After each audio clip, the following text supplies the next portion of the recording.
right, ladies and gentlemen, it has been a minute, but we are here with UPL Esports. UPL Esports! We actually made it. Ladies and gentlemen, the rebranding is complete. We have moved everything into the new sponsors, and yeah, we're ready to kick things off here with Week 2, Group A, Round 1. Quite a mouthful there, but we're just waiting, I believe, on one person. One person, where are you? One person. Where the hell's my mic? There's my mic. Okay, mic is good, desktop is good. Boop, boop. 1, 2, 3, 4, 5. We only have 7 people. Yeah, waiting on somebody here for Group A to get things rolling, and then we'll get that started. So, hope you guys had a great little break. We did do a bunch of duo action. We've had some patches since we've rebranded. No longer are we Underlords Pro, but we are the UPL Esports now. And even yesterday, we launched our first Prophecy tournament. So, you know, going places, guys. Things are happening. The future is bright. UPL Esports is getting this show on the road. And, yeah, if we could actually get this set of games on the road, that would be amazing. Watching on 1080 is impossible for me. People leave. Don't watch on 1080. Do we still not have different controls yet? I was told they got fixed. If it is not the case, I are sad. Settings, quality. Quality is just on auto. Well, that feels bad. Sorry, Chief. Apparently my hands are tied. I can't do much about it for you. Okay. I will make a note. Boss chat. We still need to investigate having lower quality settings on our Twitch. Done and done. Well, I guess Chief left. What a clean man. Oh, God. Yeah, I mean, my bi-weekly shave got delayed because we didn't do anything last week. So I was a little bit of a caveman before this. Here's X. But no, we're good now. We're good now. I see a caster's main chat. Start it. Missing one. Didn't show up. Feels good. Ready. Fight. Standard. Into the normal we go. I think standard. Standard hardcore bots, yeah? I believe it's standard hardcore bots. Standard hardcore, yeah. Just looking for a confirm before I screw it up. You like the grizzled look? Well, my girlfriend didn't tell you that. Ooh, yeah. As you might notice, today I'm with my inner thoughts. This is essentially the four-chord gesture show now. And the inner thoughts, they speak, but you can't hear them. Standard hardcore. Can somebody confirm standard hardcore and we'll get this show on the road? Is it humans only? Are we adding a bot? Somebody hit go. It's out of my hands. Somebody hit go. Oh, that's the scoreboard of a lot of people eliminated, but this is the game. Back to it. I started it for you. Oh, thanks. Thanks, Asian. That's very kind of you. Very kind of you. All right. Game? Does the game make any sound? Let's find out. Oh, somebody already disconnected. Feels good. Do we hear nothing out of the game? What is this? Game is muted. Why is game muted? There we go. Game is no longer muted. We did it, team. We did it, Reddit. We're the best. All right. Okay, UPL Esports, Group A, Round 1. We did get a disconnect from one of our Russian players, and we got a bot in here somewhere. Ambrose bot. Oh, Orbitix. Even when you don't try that hard, you still beat up bots. Feels good. Orbitix with double Snapfire off the bats. Okay, Shadow Demon on top of that. We'll keep an eye on that to see if we will go into something like Brawny. So this will be my first solo casting since, and I'm actually like solo casting the solo tournament. Yeah, feels good, feels good. Yeah, first solo cast in a while. We have been putting a lot of effort into our duo series, which I absolutely adore. Nothing against you solos. There's just, oh, all right. There goes Tomato. Okay, goodbye. Yeah, nothing against solos. Just I find it duos heck of a lot more interesting. So this will be. It looks like everyone's leaving. Bursting is out, so I'm assuming that that means we are jumping. We're remaking. Cool. Let's watch Orbitix do bad things to this warrior comp.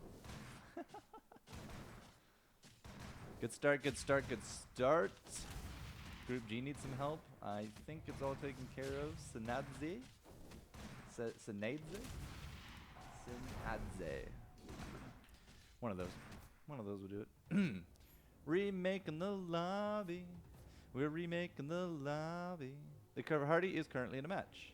And I could not ready up. Cool. Yep. Alright, well, while we do that, let's do the early bird. Yeah, team. We like early birds. What do you even get this week for early bird? Is this a spray? Looks like a spray. It definitely looks like a spray to me. Heads on pikes. Apply 1,200 stacks of poison. Well, a lot of NO this week, I guess, guys. Dire Cult sets sight on an SS6 property with a puzzle. And the street fight is employees turn on boss. Oh, that feels good. I wonder who the boss is. Who's the boss?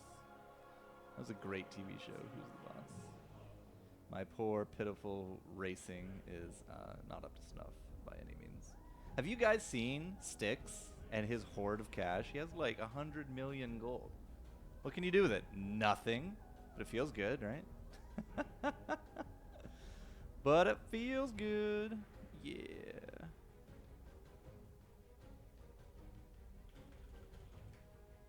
Alright, just keeping an eye on things over here, guys, to see what's happening.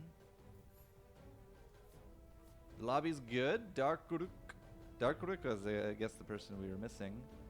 Tomato, Hilican, just waiting on the Darkuruk. But Bursting's back, our Russian is back. Gambit, not friends. Why are you not friends with me, Gambit? Ready to go once the rook is ready. There you go. Boop. Boop. Begin. Alright, let's try this again, guys. Take 2 of Season 8, Week 2, Group A, Round 1. That turnip hoarder axe is huge. Absolutely huge. God, that looks just so out of place on that page. Alright, we're back. Welcome back, guys. This is our first attempt. It's like Batman and Lego Batman. First try, not bad. 3 warriors off the bat. Orbitix. Wow, 4 warriors off the bat. My goodness. Yeah, I can go with this. Pudge can now become a flesh heap. Slardar can become a bit of a stun bot. And then Tiny just... So, actually, we're going to have 2 Godzillas fighting it out a little bit later on between Pudge and Tiny. Orbitix up against Vandersar, though, has double Snapfire. That's what Orbitix had last time. Unfortunately, with the additional armor, I'm not convinced that Vandersar Dota is going to have too fun a time here. But I don't think he really cares. It's first round. He'll take max damage, 3. Takes 3 damage for it. Hilican takes, puts 3 onto his opponent. Tomato takes 3. Everybody took 3. Wow, it was just straight up wins and straight up losses. There's no in between on that one. So Ogre Cap doesn't feel like it's a thing that people are going to take anymore. Ended up with a Void Stone. Void Stone on a Tiny could be actually pretty devastating. AoE stuns and throws, and at 3-star he's going to be amazing. 1, 2, 3, 4, 5. Man, the scoreboard just looks so small compared to what I'm used to. Oh boy. Feels good, feels good, feels good. Okay. Mark all those as red. Good. Alright, so 3 warriors off the bat, 2 brawny. We got some, wow, 3 heartless? Okay, kill again. You do that, buddy. Yeah, basically anybody that won by 100 essentially already has, like, completed alliances for this early game, so it's not so bad. Are we gonna get a stun? Yeah. Alright, Nyx gets the stun. Not a problem. Hook into the Weaver. These bugs doing well. Again, I don't quite think they can chew through the armor. Who did we put the Void Stone on? Oh, we didn't put it on Tiny. Don't think it matters too much. There'll be a Pudge Hook coming in a moment. Oh, it's going to be way closer than I expected, though. All that extra armor. So good. So Orbitix will take that. Puts him on a 2-0 streak. Again, I might have actually just put it on the tiny. 10-second cooldown, though. What's the cooldown here? 3 seconds? Oh, yeah, never mind. Totally put it on Slardar. 20-second meat hook. Doesn't even do that much damage. It's for the displacement more than anything, so it's all good.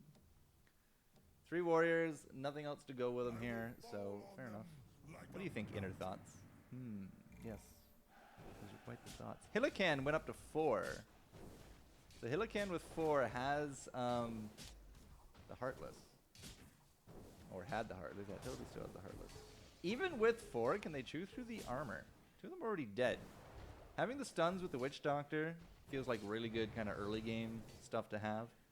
Those extra stuns coupled now with the Shadow Demon, right? Like, there's actually quite a bit of CC. The problem is that their damage died so quick. Power of the hook. So 3v4. Hillican will not reap that investment. 2 Troll, 2 Heartless lost against 3 Warrior. That's just how good armor is early on. So a 4 investment for Hillican doesn't get him the streak, but Bursting and Orbitix both do. Oh my goodness, look at what is this start? Hello? Bursting? What? What is this? 2 Druid, 2 Savage, 3 Summoner? Please tell me you're going up against Orbitix. No, is it going up against Vandersar? Wow, this is going to feel bad for Vandersar very quickly. Alright, so are we even going to get a ward out? Okay, Venno will get 1 off. And then just promptly die, because that's what Enno does. No, the wards are actually soaking up some of those, wow. Yeah, soaking up some of those bugs. But it doesn't matter, like the 2 Savage on a Lycan. A Lycan in round 4. The dream, boys. Lycan on round 4 with the Gloves of Haste, maybe? Or maybe you just wait for a Lycan later. Oh, it's going to be a Dragonlance. Put it on the Venno, put him in the corner? Okay. Alright. Lycan can probably do better than a Gloves of Haste. So if Bursting is going to go into a Druid Savage Summoner, I wonder if that has like solidified his plan now. Oh, that's probably a big reason why there's a 2-star Venno waiting for him. Yep. Feels good, feels good, feels good. There's a Shadow Shaman there too. Oh, 4 Summoner by round 6. Please tell me you're going to buy it. Come on, Bursting. Buy that Shadow Shaman. Are you not going to buy the Shadow Shaman, Bursting? What? Okay, we'll see. He still has lots of time. So Lycan again this early on with the Savage. With that Magnus getting an extra star, the 2-star Venno, right? This is real prime early game for Bursting. So Orbitix will finally lose streak. If Bursting buys Shadow Shaman, goes up to 5, that's 4 Summoner. Not interested. Okay, so not for... Ooh, Arc Warden. Nope. Ah, what? What? Hey, hello. Hold on a second here. Bursting has a free 2-star Venno right there. Okay. All right. Bursting playing out of his mind. He picks it up immediately after the money. Oh, my God. That's amazing. That is fantastic, team. All right, so yeah, this should go all the way for streak. I'm not entirely too sure what can actually defeat this. Again, if he went up to 5, maybe he's planning to roll on 4, right? There's a lot more 3-star meta now with solos. And he had the 4 Summoner. I absolutely think that that would be a pretty nigh unstoppable early team, because there's not going to be any magic this early on. If there's only 3, and the clear is not great, right? One of the downsides of this is Bursting up against insects won't do very well. There's not a lot to clear those insects. There's well, I guess just the Magnus. Yeah, just the Magnus that can clear them. But it does look like it's going to be 4 Savage over everything else right now. So yeah, we'll just stick to the 3 Summoner, and the last Summoner will become Druid. And then we could actually go into a 4 Druid, 4 Savage, 4 Summoner comp. We'll see. We'll see. We'll see. We'll see. We also rolled over an Arc Warden. Arc Warden actually getting nerfed a little bit in the patch last week. Arc Warden clones no longer spawn Eidolons, so it's really just all you get out of Arc Warden is additional bodies, which can still work, but it's basically been, its power has been halved at this point as well, because it doesn't spawn Eidolons. I guess they're modified primals at that point, or primordials, sorry. But looking at the bench, right, there's a lot of Savage here. With the 2 Savage on deck of Magnus and Lycan, there's a second Lycan. Holy crow, bursting. Having the great RNG. Not likely to see much of Slardar anytime soon, but Tusk going in, Bristleback going in, that puts you into the 4 Savage composition. Then the Summoners will kick in. It's round 8. We're going to see an Nesix for bursting, like 100% at this point. So. That was some free dual damage. 8 dual damage to the Lycan. Great person to put that on. Great hero. And doesn't look like Darkrook here will really even hold a candle to this. Feels bad. Feels bad. Other comps out there. Orbitix still with the 3 Warrior down to 90. It looks like May. Anytime I see Bloodbound, the immediate thing that I think about here from Tomato is a Warlock comp. But looking at that bench, it does not look like that's happening. It's just must have an Ogre Cap. Yeah, it has an Ogre Cap out there with a Warlock as a sacrifice. So, yeah, no 3-star demons here. 3-star demons are kind of like the meta, so to speak, for duos, but definitely not a solo situation. Heartless did get nerfed a little bit in the last patch. It's 4.8.15 instead of 4.9.16. But Hunters early on, that would do great for Hillican, as it just kind of doubled down on the Heartless. Wow, that's a... Okay. 2-star Slardar. Yeah, put that in. Break up... oh, we went up to 5? Yeah, Bursting went up to 5. So it doesn't have to break up anything. Gets scaled in there. Again, not that there's really too much magic out there, but... Wow, he really just got completely owned. Insane. But now you get the scaled, so just a little bit better. 3-star Nature's Prophet, hello. Yeah, 20% on all those treants, and now spawn in the back. Pretty darn good. And this is combat round 9 going into 10, which means we're going to see some Underlords come in. The contraptions are actually kind of bare. Only 2 sets of barricades, neither of them on the Hunters. Well, actually, we could still flex into anything. Vandersar kind of like a bit of a stranger lineup, to be honest. Bursting? Hello? Bursting with the Hobgon? Okay. Are we not sticking with Savage Summoners? Okay, I pegged... oh, Bursting finished streak. 8-0. Easy peasy. I would have imagined that this would have been an Nesix with the Savage Summoners coming in. But we sold everything. Yeah, right, Vandersar? Bursting. Bursting's pretty damn good right now, isn't he? Weird. Okay, so the Bristleback got sold or did it get placed? No, it's definitely not there. Oh, are you going into Hunters? Okay. I mean, I assumed when I see contraptions in Heartless, I assume Hunters. I just don't see a lot of Hunters out there, my man. You got what? The 1 and then the 2. Oh, okay, you got you got a Drow back there. That's fine. Drow's a little bit contested right now. But good luck with that. Good luck with that. Bursting once again smashes, but Bursting has not gone into the Savage. So, so we sold the Bristle. We have not gone into 4 Summoner. There's no Nesix here. So that's very, very interesting. The last Savage I would imagine here for Bursting would be that Druid. So if we can go into 2 more units, puts us at 7. I don't think you can even get... yeah, you need the next unit, the next tier, just to look for the Savage Druid. But the Lone Druid will get Druid, Savage, and Summoner in. So he's just happy to kind of take his time getting there. We will likely leave Bursting after this round, just see how he does up against Jewel. 8 armor? No. What? Hello, wait, what? That must have been a bug. There was no plus armor on that Jewel. Holy crap, that just... Bursting is starting to murk people. 10 damage to Darkrook. What happened there? Jewel, where'd your armor go? 5 armor per adjacent unit. Is that bugged? I did not see any plus armor. Did you guys see plus armor? Okay, we're going to go in with, who are we on? Dark Rook. We're going to follow Dark Rook here. How many jewels did we get? 1? Yeah. I'm actually rather surprised we got the 1, but it looks like it's going to be a Bronno for Dark Rook. With quite a few 2-stars actually now to his name. Wow, that's 2 2s. Oh, never mind.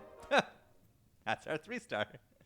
Well done, well done. Dark Rook, uncontested on the Brawnies, gets a 3-star Bristle. Bristle with headdress. I quite like headdress on Brawnies and Warriors. I think it's like really the only kind of comp that it shines on. But okay, Jewel, show me some armor, buddy. Show me that armor. Okay, no, it's there. Weird. I definitely didn't see it last game. Or last round. But, okay, it's there. Good. Whew. I was going to say, if Jewel is this broken, then nobody's ever going to play Jewel. Dark Rook's up against Vanderstar, who claims Hunters. Still don't see any, but, you know, that's what he claims. Will actually, I think actually lose. Oh, no, Bristleback got broken. Never mind. Might not lose. Okay, Bristleback OP, still alive, still hitting people, and dead. All right, good stuff. Dark Rook gets a victory out of that. Bursting still at 100. Bursting still not dying. Bursting needs to go up to 6, like, as soon as he can. Sorry, Vanderstar, that looked pretty painful. Okay, rest of the comps out there are starting to shape up. Bursting, King of the Castle, as we know. We have our first 3-star with Dark Rook down at 58. Not exactly super wealthy at this point, Dark Rook isn't. But neither is Gambit. Gambit's just slightly above Dark Rook at this point. Looks like Knights Trolls. 4 Trolls over Knights seems to be something... Oh, there, Bursting got up to 7. Seems to be more and more popular these days. Less Knights, more Trolls, and then you go into the Warlock and Healers. And it used to be like the burst healing comp with the Knights, but now it seems to be more of the Troll-specific... Trolls up against Bursting. Oh, it's just not going to work. There's not enough AoE damage on here to clear everything. Although he's doing pretty good. Again, still no idea why Hobgin for Bursting. Maybe if he's listening, he can ask or answer. But yeah, Let's Go Crazy does work on Savage Wolves, who are powered by Summoners. So I guess that could be fine. Just didn't expect it. Expected all the Summoner stuff to come down, so there it is.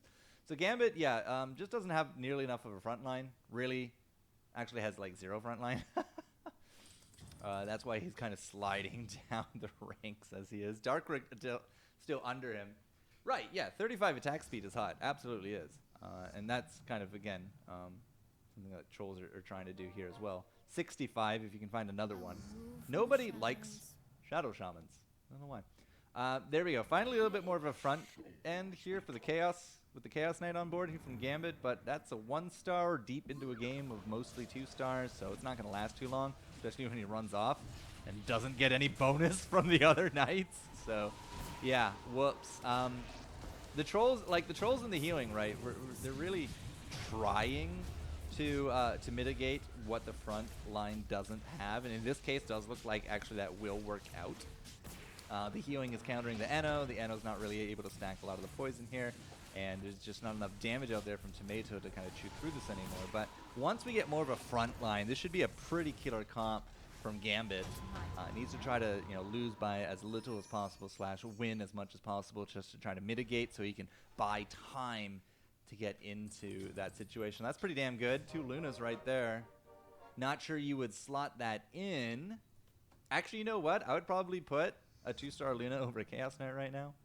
Just like put it right here. Right. Yeah. There you go. No, that is. Ugh, I do not like that at all. We'll keep an eye on a 3-star Luna here from Gambit. Gambit now taking on Vanderstar, who I think has successfully finally got those Hunters on board. Well, nope, maybe not. Still just the Heartless. But the Heartless are going to be doing some work. Again, not entirely convinced that Knight setup was good enough. Oh, the Spiderlings are starting to actually add up quite a bit of damage here. But okay, cleared a few of them. Trying to break into the corner. The Shadow Fiend now on the opposite side from that Enthrall from a Nesix. And that should be a win for Vanderstar. Pretty honky-dory. Yep. Is actually trapped. That Demon Archer trapping the Shadow Demon of the Crystal in the back, but that's okay. Who needs damage? Bursting is about to go 16-0, ladies and gentlemen. A 16-0 bursting. Can you believe? Has that Force Savage in now as well. So pretty damn good. Nobody out streaking. Dark Rook back down on the bottom. Let's watch Tomato, who has a bit of a splash with the Heartless. 4 Warlock, 3 Warrior, and 2 Healer on top of that. So bit of a healer frontline looking to sacrifice this Warlock. And there we go. Get sacrificed. That is, I believe, a hat on the Drow. Where is the Drow? Where's the Drow? No, that's the next post. There's a Witch Doctor. Okay, who is the hat? Oh, the hat's on Tusk.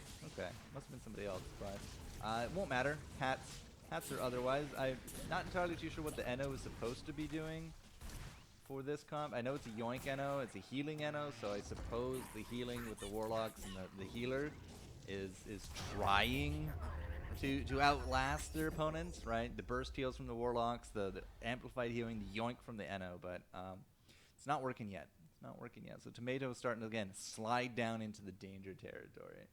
Vandersar gets 3 Hunters. Everybody give him a round of applause. Clappa, clappa, clappa. Well done, well done, well done. Round 17, 3 Hunters. Feels good, feels good. What you got, what you got? 1 star, 1 star, 2 star. Ooh. And hello, a Faceless Void.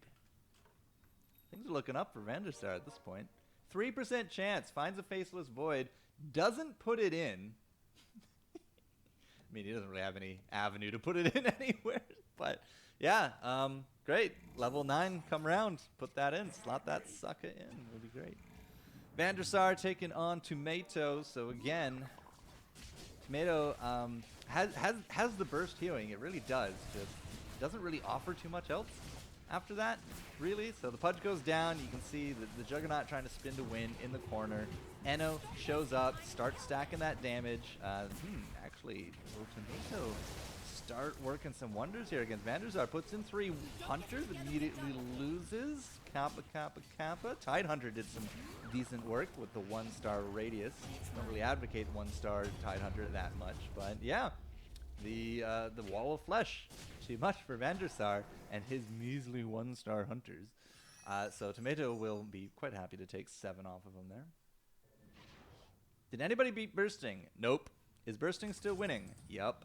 Is Bursting the richest person in the lobby? Strangely, no. Probably actually is, money-wise, but not worth the most. I still think net worth is a useless statistic. I really do. It's just silly. That's what it is. It's silly. It's silly. It's silly, Billy. All right, let's go check over our friend Beck. Haven't seen Beck in forever. Beck with the Mage Spirits. Quite a few spirits, actually. That's 3 Storm Spirits alone. the triplets, the trio brothers here. 2/2 1-star. Don't think you'll ever go for the 3-star, but you'll have that option. So Magic's doing well. Has a mango tree in the back with the barricades all set up there as well. So this is looking pretty good for Beck. Might have taken a while to happen, but it seems to be going good. Has a friendly fire on the Hobgin there as well. That's all amplified by the magic damage. Pretty damn tasty. Hilliken still at 7. Hilliken had that early Heartless. Had the early Hunters. Is apparently losing. Not great. Yeah, no contraptions. What kind of items we got? We got a bit of a beefy front line with the Vanguard. Oh, there's a 3-star Luna. Gambit just had a huge power spike. Hello, what? Yes. Yes, a 3-star Luna. Can feel it. Yes, Queen, yes. Fucking Bursting. Yep, that seems to be the way to go, Vandersar. He just slays. All right, Hillikan, what's going wrong for you here, my man? We have 4 Hunters with the Crown of Antlers. The Crown of Antlers on the Bat Riders. That's not so bad. See, front line is doing okay. The Beastmaster definitely not doing okay. That's a 3-star Magnus on board because of the Druid bonus here from Bursting. So Bursting actually might even eliminate Hillikan here. Not really convinced that there was a lot of damage that went out there. So Hillikan, 10. Oof. With a stone's throw from defeat. 5 health. Okay. Hilligan's not doing great. Tomato, how you doing? Vanderstar trying to get revenge. Vanderstar is not getting revenge. Okay. Tomato's 2 for 0 against Vanderstar. Those hunters are not doing you any good, my dude. Absolutely not. My goodness. All right, 3 heartbeats. Gambit down here. Finally has a 3-star Luna. We'll see if that can change his luck around. Tomato down here at 29. Has been winning, has been losing. Bursting actually still on track. Level 9 Bursting. Hello. Has that 4th summoner. What is the 4th summoner? He put in a random Shadow Shaman. Still didn't find that Lone Druid. So that feels bad. Up to level 9 Lone Druid. Bursting now taking on Orbitix. But we're going to watch Hillican and Tomato because this is do or die time for Hillican. Can Hillican or can Hilla can't? Those are the questions, and it looks like can Hilla can't. That is a big, massive wave of red coming for that corner, and it's just not working. So Heartless Hunters will be the first elimination. Hillican will take the L from Tomato. But Orbitix down 11 as Bursting still on his way for perfect game. Vanderstar taking hits from Darkrook as well. It's just everyone's starting to slide into heartbeat range. Gambit, wow, actually goes over a refresher. What the hell is Gambit running? The Healer's Knights goes into an Octarine. Octarine on a Witch Doctor would actually be pretty damn good, in my opinion. You get that Paralyzing Cast down out every 7 seconds. Yeah, feels good, feels good. Orbitix! Hello, that's where all the Lone Druids have gone. The Lone Druids over here with Orbitix. And Orbitix actually slotting in 2 Summoner bonus to go with this medley of Rainbow. Orbitix sitting at 45, but we're going to go down to Gambit. Gambit at 19. 3-star Luna. Do or die time. Vanderstar has been not doing so great. Has that level 9 in. There's that Void into the back with the Cube. Cube is good. Pretty damn good Cube Garrus, ladies and gentlemen, right there. But that 3-star Luna is now just kind of out in the open. There's no healing for it. It is donezo, and it got stolen. This is curtains for Gambit. Look at that 3-star Luna just turn that damage right back around. Vanderstar, you made a great decision right there by taking the 3-star of the opponent and scripting it into your army. Well done, well done, well done. Yeah. All right. Gambit down to 3. Easy, easy, easy. Kappa, kappa, kappa. Tomato down 20. Darkrook 27. Just like, I don't know. Tomato with the 6 Warrior has 2 Medusas on bench. Damn, man. God, what? Okay. Oh, Necrophos. We got a Witch Doctor and just 6 Warriors after that. Tomato. How much cash you got? Not enough. Tomato really needs to get that Medusa in. So Tomato going to be on Beck with the Spirits and the Mages. Just look at that fortified wall in the back, ladies and gentlemen. Holy Toledo. Yeah, trying to burst through that is going to be hard, but there is only just a 1-star Keeper of the Light coming through. Boom, there's the Cavalry. No problem, no problem. Somebody else also had the cube out there. Who else has that cube? It must be Beck. But it's going to be enough. Should be enough. Those mangoes, tasty mangoes, guys. Tasty mangoes, yeah. Yeah, May takes 11. Feels bad. Orbitix. Will Orbitix beat the clone of May? Oh, yeah, 100%. So May is not looking good. Gambit, how you faring, buddy? 3 health and a dream. 3 health, and the dream is over. Oh, the dream is done. Gets hit by Medusa. Not Medusa, Mirana. Oh, feels bad. Okay. Well, we're into a top 6 situation, ladies and gentlemen. Tomato not looking so good. Was it Beck? Beck? Yeah, it was Beck. Beck with the Faceless Void. Faceless Void actually completes the 3 Void on top of that. So we have a 3 Void Spirits Mages from Beck. That's a 2-star tied for Orbitix. That's going to be pretty massive. Yeah, absolutely. Vanderstar with the 2-star Void Spirit has Void online there as well at level 9. Let's watch Vanderstar. Up against Orbitix, so alright. Orbitix with that Medusa, but not on board. You want to look at the Faceless Voids in the back here, looking for a cube. Cube not so great, definitely not a great cube. Those wards coming in from the Serpent Don't worry, it's okay, but we are still looking all right behind this barricade, just focusing down that Eno. Eno is done, no longer going to be terrorizing the back line. Van der Sar is starting to really chunk down people with those hunters. They're focus firing. We got a Lich in there. That Lich is bouncing, and that will bounce them into a win. Darkrook loses up against Beck and the mages, and Tomato is about to take 11 from Bursting. Oh, what? 6 warriors was the curse all along? How did we never know? So Bursting, first loss of the game, 22-1, went 22-0. Damn. That's a pretty damn good streak if I have to say so myself. Finally does hit that loss. No big deal. 89 health. Looking at the rest of everyone. Vander, what happened, buddy? Come back. No, Vander, your money. Spend your money. There's a Templar. Wait, you have a 2-star Templar. Never mind. You don't need it. Okay. A disconnected Van der Sar taking on Tomato. Tomato into the back.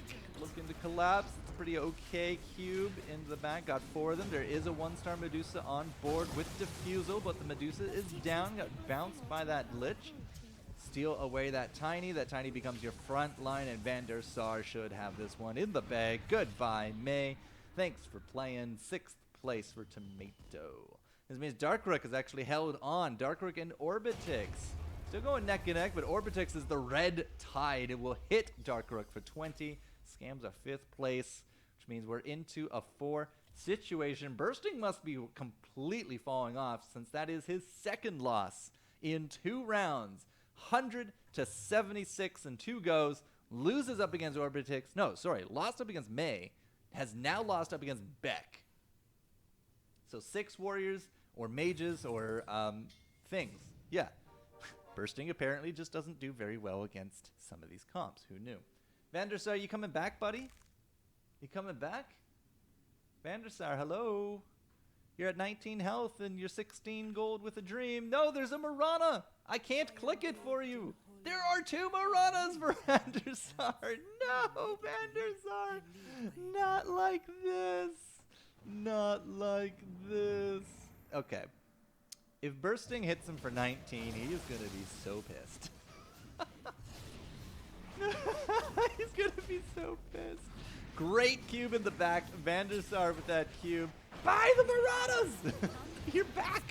The wall, the barricades are doing well, but they are starting to go down. 3-star Druids now actually out of the game here as well. Van der Sar will start kicking back, and that will be another hit from Bursting, who apparently has just completely fallen off at this point. Did you seriously not buy the Maranas? Okay, you totally did. Never mind. Cool. Whew. Bursting is well on his way out at this point. Wow, Vander. Damn. Gets disconnected for 2 rounds, comes back to a 2-star Troll Warlord. Hello? Yeah, take that Mask of Manus off that Drow. That 7-kill Drow. You don't deserve it. All right, Beck. Beck at 15 is the only Mages player in here. Has Mages Void Spirit. You can't get into this corner very easily here. Mango trees and barricades. We got the 2 Storm Brothers on point. We have that Faceless Void into the back, looking to just blow them up, and blew up the Veno we did. Still looking for that cube. Where's that cube coming up? Here it is. We do not have any cavalry to come through with that cube. He is already down. Hobgin now holding the front line. Has to try to let this friendly fire carry him through, but there is so much red left on the table that Bursting will eventually overrun him. And Beck, it will be a -13. Van der Sar takes 15 from Orbitix on top of things. Vander, we trusted you in the 2-star Warlord. How could you let us down? Orbitix going full summoner? What is this? Full troll summoner, that's what. No troll bat to be found. Does have a 1-star Warlord with not quite a Mask of Madness, but does have a Silver Edge. And Orbitix actually just smashed Van der Sar. Imagine losing with no contraptions, and Orbitix doesn't even have a 2-star Warlord. Oh my god. Orbitix and Bursting. So Bursting did finally push back, has won a round since he did hit level 10. These are the only 2 teams at level 10. And as they go hit neck and neck, 2-star. Oh my goodness. Oh my bloody goodness. The 2-star Tidehunter just absolutely wrecking face for a moment there, but there are so many wards and summons and things, and do we have enough to clear? Vandersar will say, get out of here with that weak sauce. Beck, those spirits are dumb. Orbitix will fight back and does actually have enough to clear. There is just enough AoE going around that Bursting takes 22 into this late round 27 matchup. That leaves us with a top 3. Vandersar is fighting back at 4. One slip up, he's donezo. Bursting at 10 with the Savage Summoners. Went into the 3 Warriors rather than the 4 Druid. Still has a 1-star lone. This means that we've been missing a 3-star Druid every round for Bursting, that this lone Druid doesn't level up. And I can tell you where 3 more of them are. Orbitix has them on his board. But this is Bursting versus Vandar. Vandar actually on both sets, so as long as Bursting wins, he won't take any damage, but Vandersar will not be out. It's going to be up to Vandersar and Orbitix. We're going to watch them instead. Vandersar and Orbitix. Orbitix is looking a little tough right now. Has a 3-star in the back. What is that? A 3-star lone Druid because of Druid buffs? This is what Bursting wishes he had, and Vandersar wishing that Orbitix didn't, because that is going to be enough for a 3rd place finish. Takes 18. Bursting will win up against Vandersar anyways, although it was a heck of a lot closer. And this leaves us into our top 2 situation, ladies and gentlemen. Both these players at 10 units. There is a health difference of 19, not even 20. 19 health between them. We're looking, oh god, you taking that Radiance, yeah? Bursting, taking that Radiance. We had a mechanism coming in for Orbitix. You know you wanted the mechanism on the Bursting and the Radiance on the Orbitix, because dealing with summons, you need as much AoE as you can get. And if Orbitix had that Radiance, it would have been mincemeat. It would have been amazing. So I cannot imagine we're going for a 3-star Tidehunter, but what the hell else do you spend your money on at this point? You are no longer doing anything except making interest. 2 Lycans on board for Orbitix, but that ship has sailed. So it's going to be the 4-troll warrior with a smattering of healing and damage reduction, going up against Bursting, who has split everything up. Has that 2-star lone druid from the druid bonus. You really got to be feeling for Bursting, never finding that 3-star druid at all. But he is all split up. He knows that he can really win this if he does just kind of spread out the damage, get that Radiance working. But is that going to be enough? The Troll Warlord is fighting back. The Warlord is doing damage uncontested there in the back. A mechanism goes off. You heal him right back up. And that Eno in the back with the Yoink healing up all of them. They just are going to slap that Hobgon down. And this is not looking good for Bursting. 100 health and 22-0 ranking brings us to round 30 with Orbitix looking at the raw end of the deal.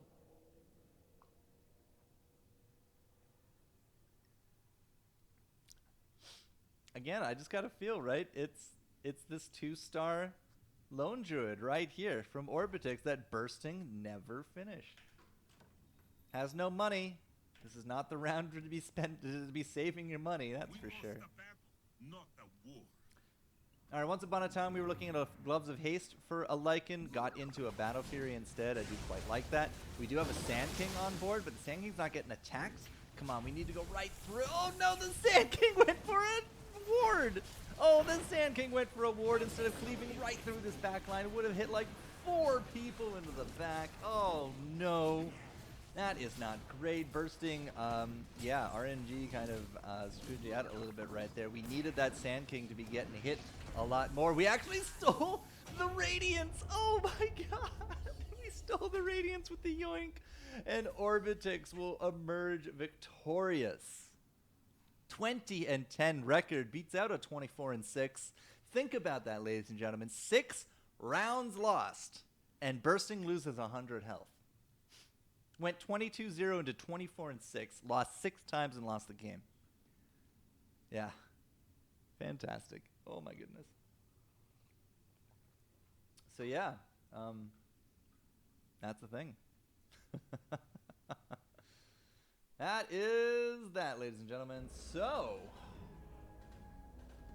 congratulations, Orbitix. You will be advancing on into the next round of Group A.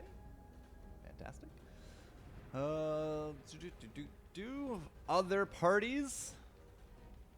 Are there any other parties? Checking. I do not see any other parties. We did start a little bit late, so I suspect we were the last party to start, which is fine. All done. Be ready. 55 past, which means we'll come back into the scoreboard, ladies and gentlemen.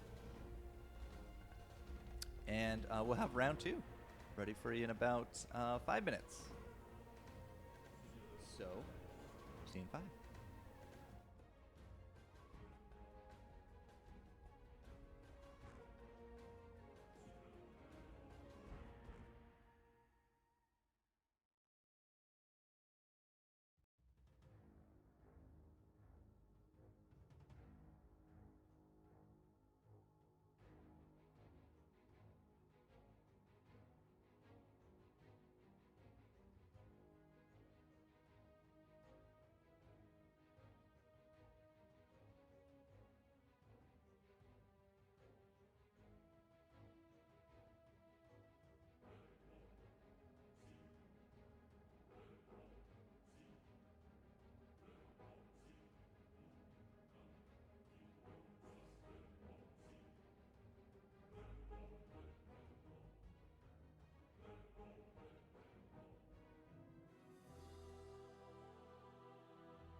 are back to the Four Court Jester Show. I mean, like, it's me and my inner thoughts, but you can't hear my inner thoughts, so it's like, it's just me. That's all I get. It's just me. Sorry.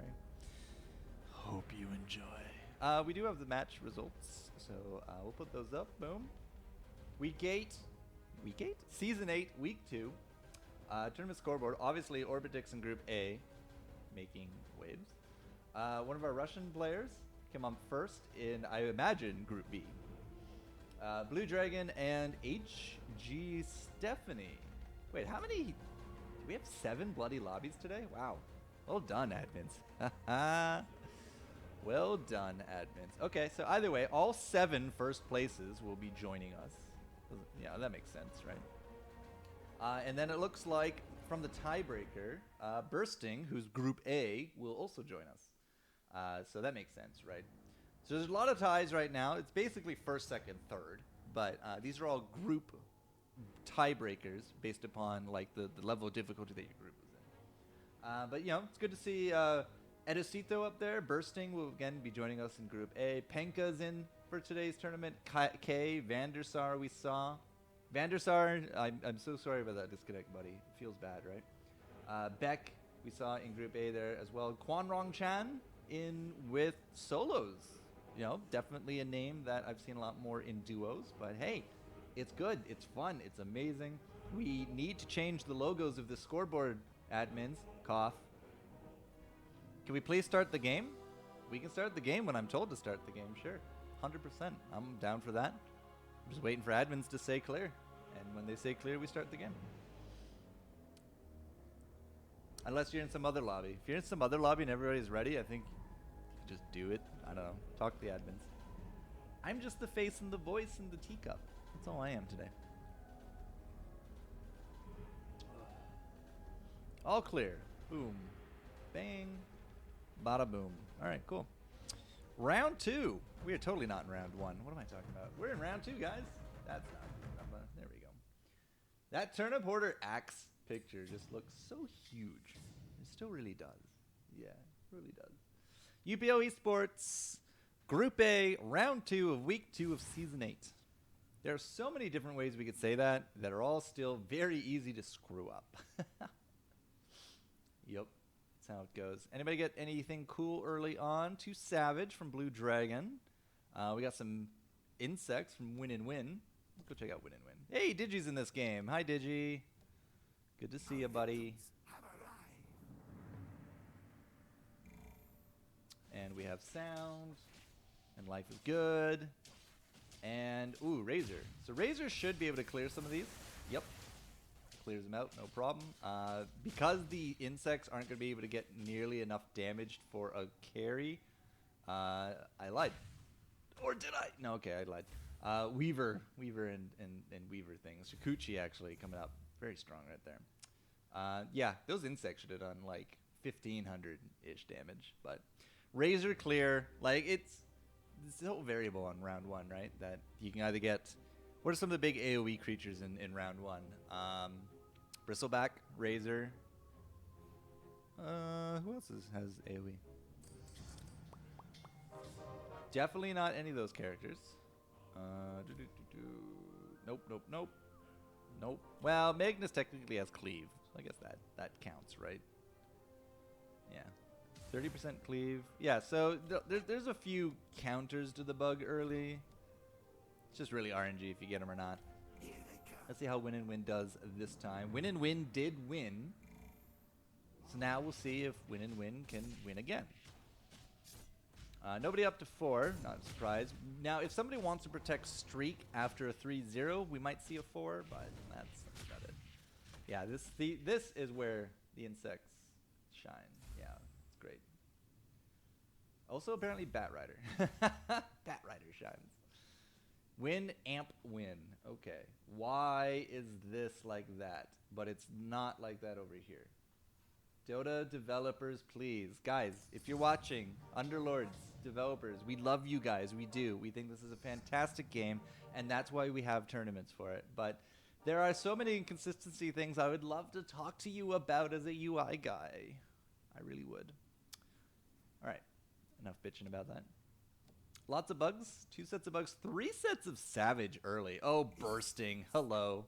Did bursting really get Druid Summoner off the bat again? 3 2-stars. Hello. Hey, what's up?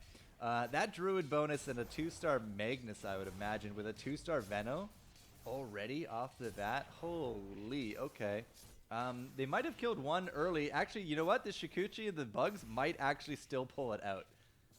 The 2-star bat. Oh, the 2-star bat is just too much to handle, man. Bursting with a great opener, loses to a 2-star bat. Oh, also when it went up to 4. Yeah, that makes sense. I totally missed that part. So yeah, going up to 4 to protect the streak. That puts him now at 3-0. So yeah, 2-star bat with a protected streak of 4 units. There is no way Bursting should have lost that. Oh my god, are you... Bursting, what kind of hacks are you running, my dude? What? Wait, what? He has the exact same opener. He's already lost a round, but he has the exact same opener. And they're all 2-stars this time. Well, except the Lycan. The Lycan's not 2-star, but you get the idea. Oh. Okay, Bursting. Vandersar, where are you? Hey, look what you don't have to deal with this time. This is somebody else's problem this time. Amazing, man. Amazing. How? How do you do this? Huh. All right. That will be that, I guess. Bursting should go on to get a pretty decent streak. Arcane Boots maybe for summoners. I don't know. I'm a little bit more on the fence of that. I like Arcane Boots on like Pudge for early hooks. But that's about it. Yeah. We go for the Orb of Venom.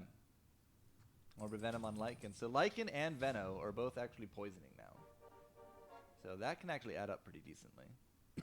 Not that you're going to have any kind of like big healer comps this early on, but yeah. We'll see if that becomes a thing later. If we keep this Orb of Venom, especially on somebody ranged, and then you got the Venomancer out there as well, you can technically counter some of these burst healing comps out there. The poison heal reduction is severely underrated when it comes to this game. I find it amazing that Lycan just kind of rushes in every time and like gets bursted down first. He's the weakest of them, and he's always getting focused. Feels bad. Now, will Bursting find a lone druid that is more potent than a 1-star?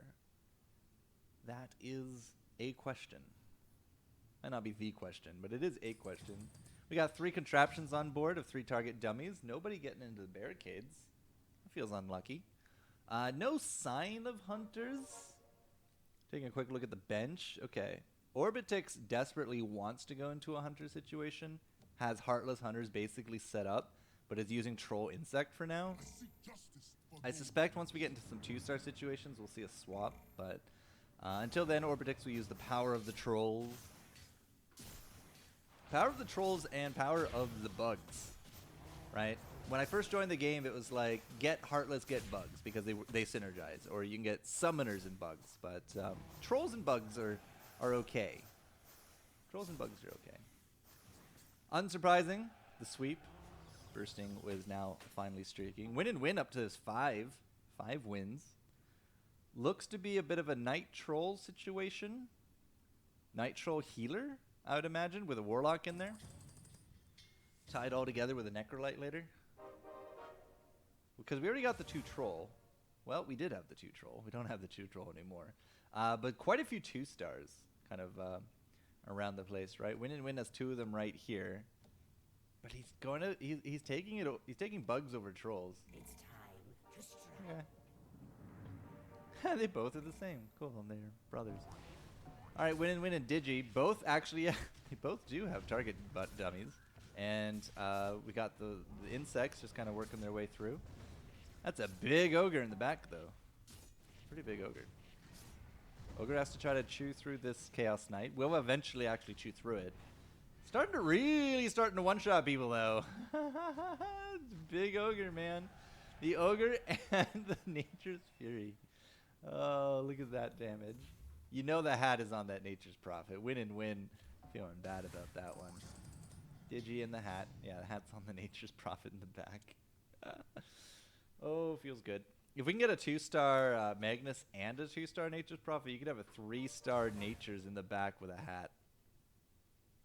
I find it a little interesting that Nature's Prophet gets the hat over, like, Magnus. You might think, like, Magnus and the Cleave, right? Who's the sacrifice? There is no sacrifice. Wait, so we didn't even have the hat activated. Alright. Well played, Digi. Well played.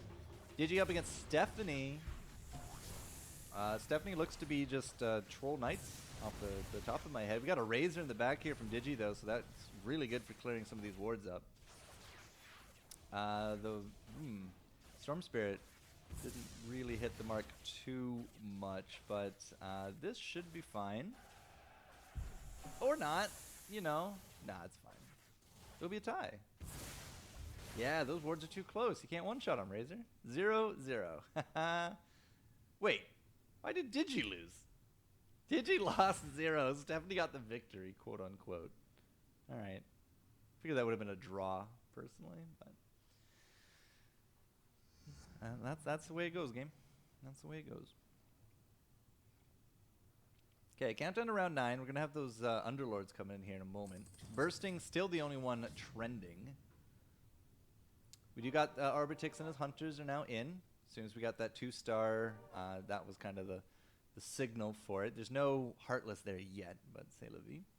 3 Warrior, 2 Primordial for Blue Dragon. We got some Druid Splash with Savage Sums. We had some Brutes for a moment there for Swift Panther. And Win is going into Knights Trolls with a Legion Commander. So that's interesting, because Stephanie here has a Legion Commander as well. 2-star. Well, it's 1-star right now, but next turn. Oh no, it was a 2-star versus a 1-star. Oh yeah, because they're both going against each other. But Stephanie's comp did not win out because Stephanie's at 4 units, and you know why? Because Stephanie's trying to force. Stephanie has Warlocks and, well, a lot of Warlocks and things. Bat Riders with Wristfuls, I would imagine, is something that they're going for. So that's why Stephanie is starting to slide down a little bit, because they're at 70 health and at 4 units. That is the thing, yeah.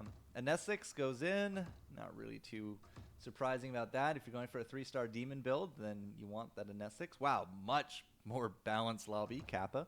Much more balanced lobby, Kappa. No Eno or Jewel in sight, and it's 3 Enthralls with a Demonic, and then 2 and 2 with Let's Go Crazy and Friendly Fire. And all of a sudden, bam, 3 Barricades show up.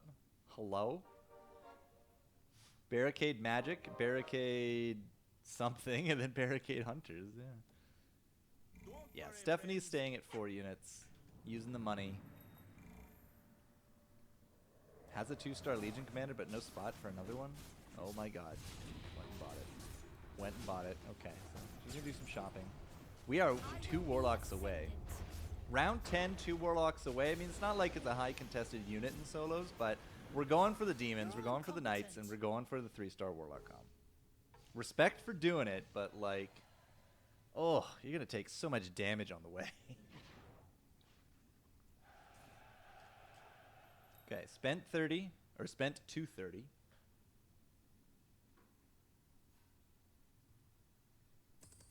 Nope. Don't want any of that. Come on, Steph. You can do something, right? Nope. Don't want any of that. Nope. Well, maybe Queen of Pain, but there's no room on the bench.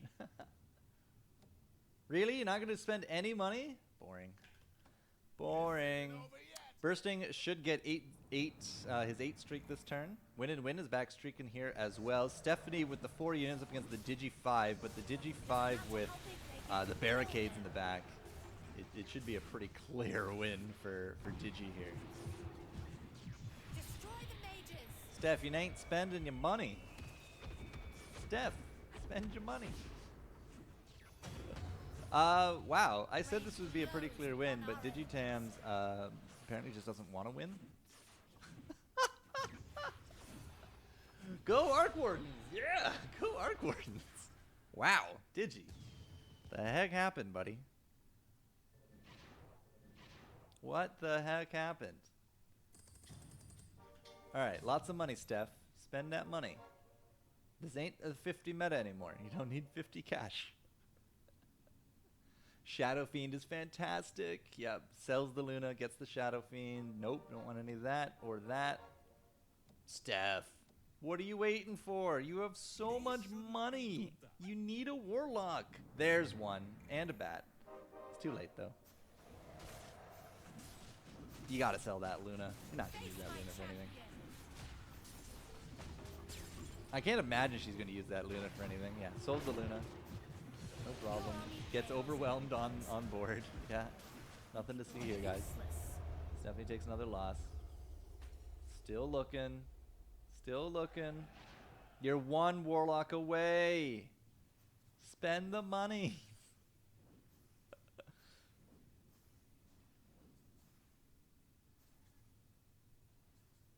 No? Okay. Maybe just performance shy. Bursting did get the streak complete. Looking at all this. I can't close this when this is up. Lame. So Win and Win actually lost, so is not streaking. Did we get that wristful? Got a Pipe of Insight. That's not great. So it looks like Beck. No, it's not Beck. Pivo? I don't know. One of our Steph's finally up to level 5. We got our Russian players streaking and Orbitix streaking. Orbitix with the Hunters. The 2 Hunters. Well, 3 Hunters, I guess, if you look at this Weaver. Weaver doesn't feel like it's super contested, but there are some insects out there. 2 insect players of Orbitix and Swift. So there's the 3-star Warlock. Damn, I knew she was going to get it as soon as we didn't look at her. But, yeah. So Steph should start winning next round. Has the 3-star Warlock, has a 2-star Shadow Fiend, has that Legion Commander in there as well, right? So nobody's getting silenced, and now Steph's up to 6. Round 13 with a 3-star Warlock is not so bad. Taking 17 damage this round and giving 12 damage to Bursting. Good job, Orbitix. Well done, well done. Okay, well, she is technically losing, so I really want to see if Steph's 3-star Warlock can turn things around. We do not have a Wristful. There is no Bat Demon damage coming out. Although the Bat is only 2 bats away from, finishing. Steph is spending money. There's a Lone Druid. What? 6 units, you get a Lone Druid? Poor Bursting. Bursting's over just rolling in his slot. Oh. You all failed me. Well, we're up against Bursting here anyways, who has Perfectionist title on. Which is interesting. 3-star Warlocks. Is it enough? Well, the Chaos Knight went down real quick, and, well, the Shadow Demon doing some pretty fantastic work. We're not going to be taking 17 damage if we do lose, and it does actually look like we will lose. That Enthrall coming back is doing some good work. So we're not quite there yet. Steph takes 5.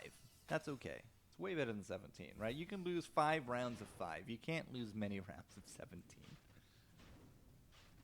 But, yeah, without that Wristful on the bat, this is pretty hurting. We do got the 2 Knights, but I don't know, like, the Legion Commander is an interesting choice, right? Having that Legion Commander in instead of like an actual demon. We'll see if it works out by the end of it all. Is Steph not going to spend any money? Is going to choose to use interest? Saving up that interest, okay. Swift Panthers, the only one streaking right now. Blue Dragon down to 28 health with this 3-star Warlock comp. Now this is up against a lot of Knights and a lot of stars on those Knights. So if we can't keep this front line alive, and it does not look like it's going to happen like at all, where is the burst heals from these Warlocks, right?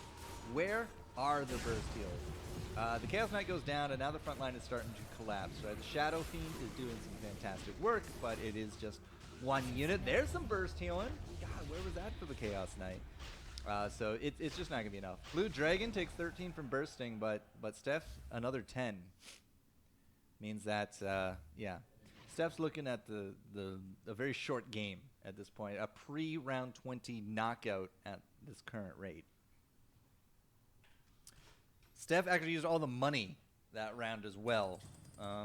This is probably about the time when you stop saving money and you just start looking to get these demons going.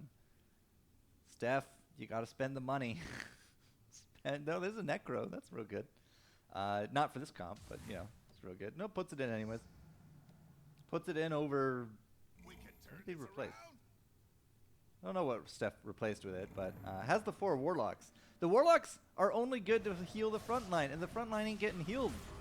It ain't getting healed. Okay, now we got some demon damage. How many rounds are there today? There should be 4. 4 rounds. 7, 4, 2, 1. Maybe there's only 3. No, there should be 4. Admins will know, but I'm relatively certain there are going to be 4 rounds. Poor Steph. 3-star Warlock just ain't cutting it. It really does feel like a great strat when it works. I mean, it will work here. Oh, maybe? Yeah, that Warlock can win. Yes, okay. So finally a win for Steph, but it's only 3 damage up against Swift Panther. And Swift Panther is not the strongest here, so... we will have to just keep an eye on it as well. Blue Dragon down to 22. Still no Wristful, so Steph is still continuing to kind of get weaker and weaker. Dragon at 7 units. Looking for the 6 Warrior. Has 3 Spirits in with 6 Warrior. Wow. Don't see that every day. We do got the Friendly Fire here with Blue Dragon. Why does Tide Hunter have a Blade Mail? Dragon, do you know this? Dragon, do you know that your Blade Mail's not on the deck? Blue Dragon, calling Blue Dragon, is not going to go up in levels. Has forgotten about the Blade Mail. Ladies and gentlemen, this is not a drill. Blue Dragon is not using that Blade Mail. Feels bad. Okay. Alright, so 6 Warriors would be pretty fantastic right here, but they're not. They're only 5 Warrior. Are they beefy enough to punch through our Russian player? 65 health to 22. Kind of want to say yes, but at the same time, it just does not look like it's happening. So that's 14 health. Blue Dragon needs that 6 Warrior in. Needs the money, needs to put it up like right now. Yeah, there we go. There's the pre-level. Okay. So he should be fine next turn. Steph actually takes 13 from Orbitix. Hello. That 2-star Chaos Knight finally yielding some returns. Nice. Blue Dragon down to 8. Does level up. Finally has the Tidehunter back in with the Blade Mail. Good for you, buddy. Swift Panther at 39. Has, ooh, there's a 3-star Tiny. That's pretty dang good. What? Brutes? Brutes Hunters? Not entirely convinced that Brutes are a great frontliner for Hunters, but there it is. Orbitix with the Heartless Hunters. Still doing good. Bursting, going with the tried and true. Exact same build as he had last time. Is not nearly so invincible as it was last time, but has 62 health, and not so bad, all things considering. Going up against Blue Dragon, who just got that freshly minted 3-star Tiny. You can see it starting to get bigger and bigger here in the mid. Oh my god, the Spirits actually did phenomenal work right there. So Bursting will take 14. Any kind of big AoE comps against Summoners do tend to do very well. So that's actually pretty fantastic for Blue Dragon. Might start fighting up more. Our Russian player definitely defeated Steph. And Swift Panther loses up against Digi. Win and Win is actually still winning and winning. Will they win and win here? That's the question. Should be fine. That's an Abaddon with almost a perma-shield. So, yeah, it should be a win. A win for Win and Win. Well done. 4 Knights. 4 Knights Legion Commander has been the winningest strategy so far today. I say 4 Knights, but it's really 6 Knights if you look at it. 2 2-star Bats and 2 2-star CKs. Wow. And looking for a 2-star Sven on top of that with 2 Trolls? Sure, why not? What this also means is that Steph is having a hell of a time finding that last bat. Right? Look at all the bats. 1 bat away, and Win and Win has 6 of them. Okay. Win and Win up against Steph here. We wanted to watch Steph anyways. So, 3-star Warlock, and comp. We lose that front line real quick. The true damage just eats right through all of these knights. So that's actually really good for Steph. Melts that front line. Now starts again moving forward. Has that Nessex demon bonus in there as well. And when the CKs don't melt, they can put out some pretty hefty damage. So we are fighting back. Steph takes 10 from the game leader. It's amazing.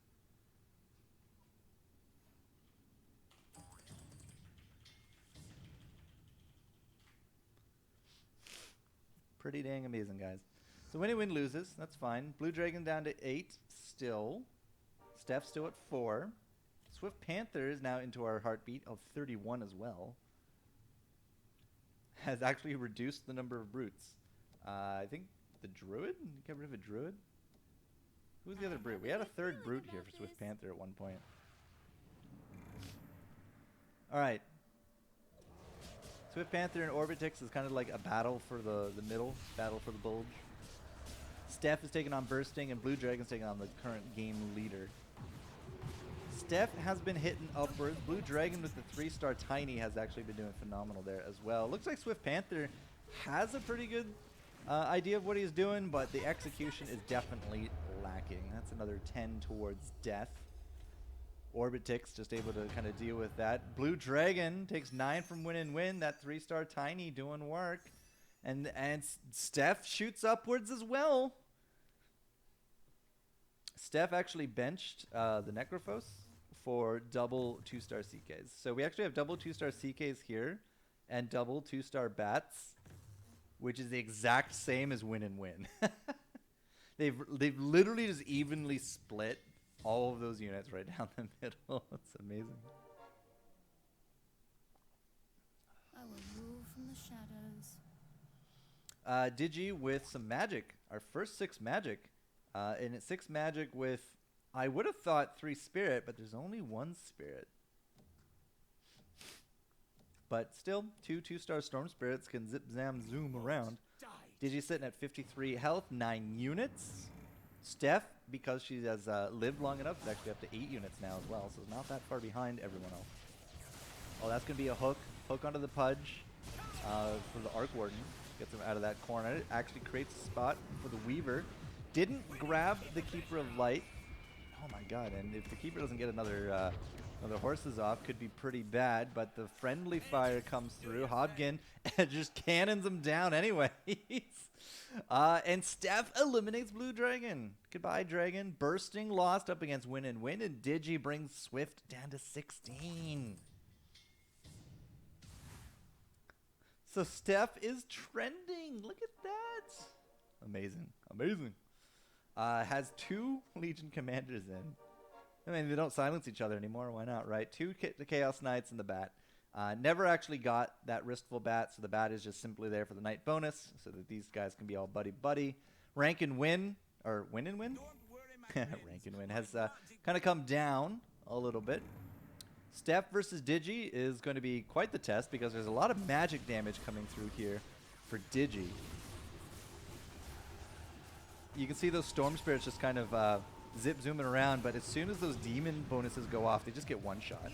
Absolutely one shot. The health coming in, the heals from the Warlocks are starting to finally pay off, and Steph has avoided knockout and is now up 4-0 since hitting 4 health. And Bursting is out. Orbitix eliminates him 7th place. Orbitix and the Hunters. With a Medusa. A Medusa with a Moon Shard, no less. Alright, Orbitix now leading. Goes up to level 10. Can throw in the bugs. Gets the bugs in that with a spattering of everything else, as you see. So Orbitix is actually the only person at level 10. Nobody else really has money. Actually, Steph has some money. Steph has 20 cash. Steph feeling real confident now. Swift Panther is on the precipice of a one-shot. 16 health is one-shot territory. It's up against Steph, too. This could be the one-shot. There's no contraptions. There's no bodyguards here. And Swift Panther, with not exactly some very healthy units here, right? They do some damage, and the damage actually is starting to mount, but the 3-star demons, as I said, right? They start one-shotting people. But it might not matter. The hunters are actually doing great work. The hunters with a CK. Actually, we have both enthralls here. And that's going to be enough. Steph doesn't make it. Swift Panther got to be super happy about that. Takes out the only 3-star demon comp in this round. Wow. Steph goes out 6th. And for his trouble, Swift Panther gets Troll Warlord. Pretty good. Win in Win, seeing that his comrade has finally fallen, will get that 3-star Bat Rider. So now people are lit on fire. Again, like, just, wow. 2-star Warlord? Hello? 2-star Warlord with a Basher? All right, we'll check out Russian here. With 4 Heartless, 3 Hunter. Too bad we don't have a 2-Troll bonus in there, but we do have, well, no cash to go up to 10. But if we can get to 10 and put in, like, a Dazzle or something, right? This comp would be pretty fire. 2-star Warlord starting to add up that damage. Not actually getting focused down at all either. It's real good for him. We'll finally take some damage here from these hunters, and, well, alright. Orbitix will actually win that one. Skin of his teeth, but it was enough for an elimination. Win and Win down to 29 as Panther continues on with the win streaks. Is this a refresher comp from Panther? It's Hunters. Oh. He does have a Tide Hunter, though. Can we find another Tide? A refresher 2-star Tide would be pretty pimp. You're not saving money to go up. I can't imagine you're saving money to go up. Come on, Panther. Look for it, buddy. Look for it. Found it! You got it! Oh, come on. Put that refresher. No! Why you do this? Don't refresher the Lone Druid. Refresher the Tide Hunter. Damn. Feels bad. Okay. Digi and Panther.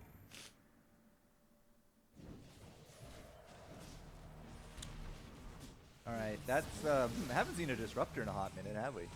That silence would be pretty good if most of these weren't, like, auto-attack creatures. So, that's going to be a really good cavalry. That 2-star Coddle in the back, that's going to be enough. It's not enough for an elimination. Oh, God, did I lie? I actually might have lied. That enthralled Water Elemental, the Morphling. That's going to be enough. Oh, Swift pulls it out from the jaws of defeat. Digi hits so hard, though. Like, look at this damage. Oh, my God. Hobby and Shadow Fiend. The Keeper of the Light actually kind of fell a little flat there. But, yeah. I don't think you need 2 Spirit Bears in this comp. Swift. I know you can't hear me. It's all good. But putting that refresher on the Tide, I think, would be way better. Oh, you have a refresher on a Lich, too. What is this? Double refreshers? It's amazing. Digi with the single refresher, not on the 2-star Keeper. It's actually on the Shadow Fiend. So Digi versus Win and Win on this one. Win and Win with those Knights. Magic versus Knights, right? This could be going either way. We do get that Disruptor ult off real quick. Nice. That's going to be ult number 1, though, from the Shadow Fiend, who does silence. He does, silence himself, so you can't get him off back-to-back, but he does get off 2. And it does look like that is going to be enough. Keeper of the Light still doing more damage. But the Shadow Fiend, thanks to the refresher, kind of matches that damage. And that's too much for Win and Win to deal with. If you look at the other side, right, just Legion Commander kind of leading at that point. And the Bat, the 3-star Bat, just not able to do enough. So well done, Digi. Everybody is so low. This is a pretty tight-knit lobby. But Orbitix finally does finish up the 2-star Warlord. Rank Win and Win. Hello, 2-star Medusa. It's not even on board, boys. Who do you sacrifice for this? That's a 2-star Medusa and can't put it out. Is there literally nobody you can put it out for? Okay, what did he break? Broke the trolls. Broke the trolls for the Medusa. I mean, if it ain't working, you got to change it, right? And so far, the 4 trolls ain't working. Alright, so that's going to be the Tide Hunter ult. The hook from the Pudge actually just kind of brings the LC back into kill range for that Pudge. Medusa doing work. Troll Warlord Medusa combo actually doing good. Yeah, the Bat Rider starting to get that fire. up and running, and this does not look good for Swift. This should be a win and win-win. It is 19 health to the Swift, who did not do Refresher Tide. Feels bad. Win and win will take Swift out for 4th place. 16 health, 16 and 18, as Digi does win up against the 10-unit Orbitix. The only person to get 10 units is going to be that Orbitix, but Digi has a new frontliner. His name is Axe, and he's here and ready to rumble. Having the Horn of the Alpha is kind of but it doesn't really look like there's too much else to put on him, does it? Who is this Ogre Cat? This Ogre Cat is just out there. This Ogre Cat is just out there doing things with nothing to combo on. Do we have any bonus health? We have some. We have 22 bonus health to add to Axe. Yep. So we'll watch our buddy Axe, because 6,000 health Axe, not so bad, right? It is a 2-star Axe after all. He's doing real good as a frontliner, but no dunks. Doesn't actually get any dunks out, but did he do his job enough? The Cavalry coming through, slaughtering the Shadow Fiend again, trying to match that damage with the double ults, and that should be that. 11 health to win and win. But Orbitix won up against the dummy, which means that win and win is actually the weakest board right now. Orbitix could get a Radiance. Nope. Refresher or Butterfly. He already has 2 Moon Shards. You don't need a 3rd Moon Shard. No, it's going to be a Butterfly. Throws a Butterfly on Mirana. Yeah, that's probably the best. Probably best for it. 1-star Tidehunter feels kind of bad for Orbitix. Finds a Medusa? Hello? Are we not throwing a Medusa in the mix? Is 2-star Wind Ranger with 30... Yeah, okay, never mind. 2-star Wind Ranger with 35 kills is going to be worth more than Medusa, I guess, at this point. The Lich is in as a 4-star Heartless, so you can't replace that. Maybe a 2-star Medusa. Maybe a 2-star Medusa for the Wind Ranger. I mean, I think I know what I would do, but it won't matter if Orbitix loses here. No. Oh my god. Okay, still no dunks. Oh my god, he stole the Axe! Oh no, the Axe is coming right back for you, Digi. This is not 18 damage worth on either side, actually. It does look like it will still be an Orbitix loss, but that Axe is Dunkin' Donuts. Oh, that's not great. Win and win loses to the Digi clone, but Orbitix will win against Digi, which is not great for Digi, like, at all. Nobody's going to go to 10 units. Well, Digi can't go to 10. Orbitix is already at 10. Okay, but hear me out, right? Ooh, Axe. No, probably not.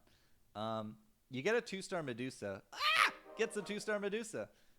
Brilliant. There it is.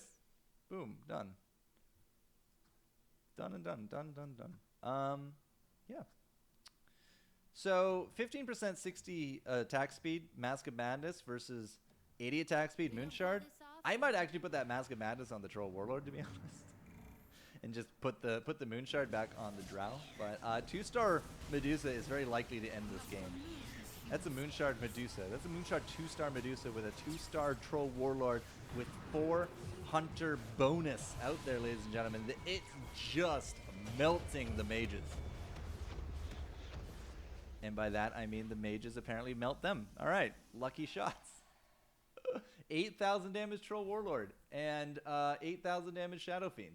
Wow, the first time the Shadow Fiend actually outdoes the Keeper of the Light is the only important one. So I feel Orbitix got a little robbed there. Felt like he got a little robbed. Maybe needed to spread out, knowing that there is so much AoE magic out there. Clumping up in that corner probably didn't do him any favors. But Orbitix won against Digi, and then got a 2-star Medusa and lost against Digi. So, how do you even, like... I don't even know, man. Just don't even know. Congratulations, Digi, Orbitix, win and win in Swift Panther, top 4. Gonna get the most points. Bursting going out in 7th felt pretty bad. But there it is. Hey, Digi, how you doing, buddy? Congrats on the win. Don't quite think it should have went that way, but hey, a win is a win, right? Win is a win. Yeah, Inner Thoughts over there thinks that you should have won, but I think all the proof said you shouldn't have won that. But hey, a win is a win is a win, right?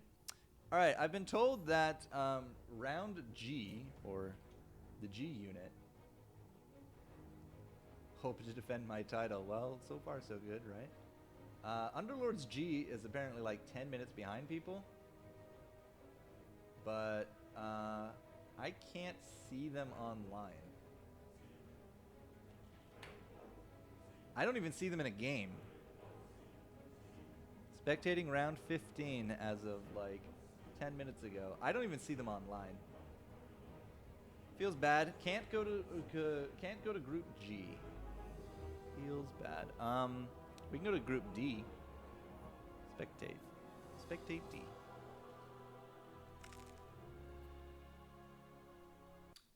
We can catch the last few rounds here of group D. Yeah, 6 mages, Digi. You're the first mages to actually see a win today. So, congratulations. All right, we're on round 30. We got 3 people alive. Take One has 1 health with Troll Heartless. Dortex, what happened here? What the on? Wow. Dortex at 5 units at 5 health, 8 units. Has to fight up against both of these guys with 10 units, but he has 3 stars. Are those 3 stars enough for Dortex, who's on both boards, to kind of fight back at this point? It's a lack of bodies, but you know what you make up for in quantity, you have quality for, including a 3-star Arc Warden, which I wouldn't have imagined was going to be a big thing for people. God, he actually won. Damn. Dortex. Does the Dortex clone win? Oh my god, it does. So, it's not all about quantity, ladies and gentlemen. It's definitely... Oh, I clicked on the wrong guy. Damn. Wait, no, I totally clicked on Dortex, but it showed me the wrong board. It's showing me Take One. My bad. Quality over quantity at least gets Dortex into a top 2 situation. Doesn't have any cash. Troll Heartless for Take One. Dortex with the Savage Summoner. Only 2 Savage? Hello? Alright. Only 2 Savage. I guess this is really just a Summoner build then. Summoner build with an Essex. But there's no Savage to go with it. It's an Enthrall at Essex too. Alright. 8 versus 10. Yeah, there was no way we were leveling up there. That's going to be a pretty good cube. Gets 3 units each time. Okay, could be better. Getting a hook onto that Arc Warden is pretty big. That Arc Warden's days are over. Take One.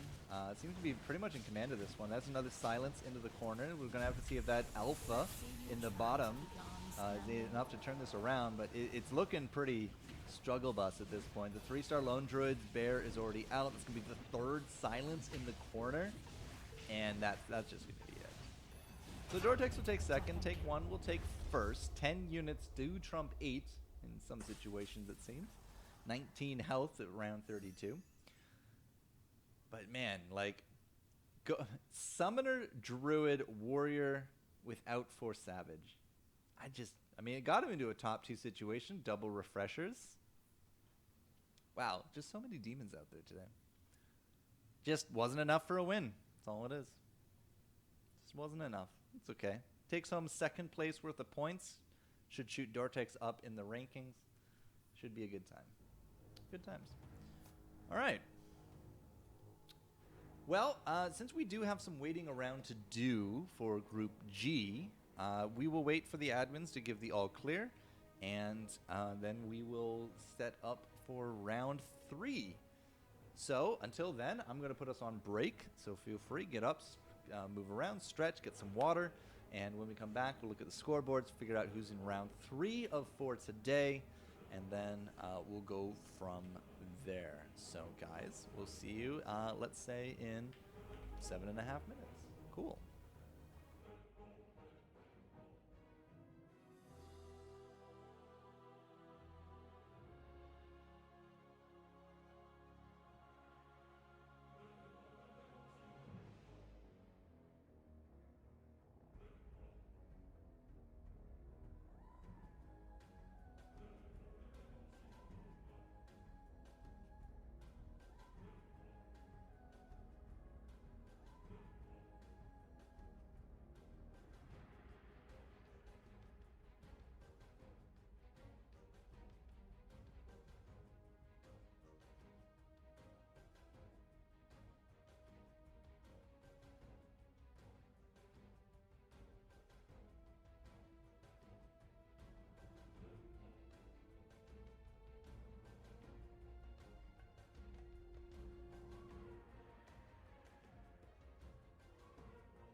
Alright, ladies and gentlemen, I've been told that Group G has wrapped up, which means that we should have a few minutes here until round 3 takes into effect, which also means that we have a scoreboard.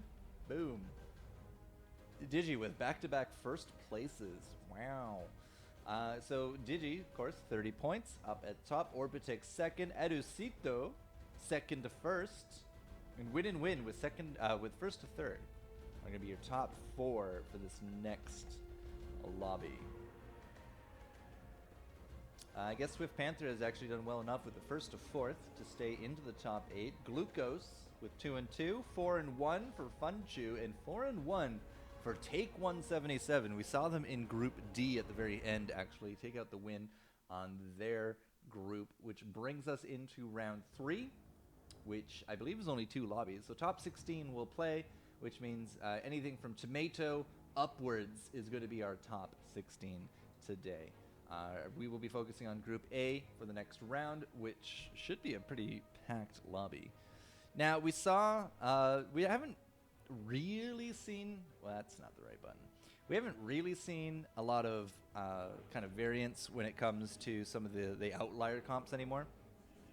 For example, Brawnies seem to have just completely evaporated up solo, which feels bad. I mean, it was a decent strat, but no longer. That's fine. And we don't really see any brutes. There are no brutes out there. Hunters, Heartless Hunters specifically, have made a bit of a return. 6 mages. We've seen some spirits. We've even seen warrior spirits. Wow. Don't know what that one's about, but there it is. They've all made appearances. Now, we've also had the Knights and the Trolls. We had a 3-star Warlock comp with Steph on top of that there as well.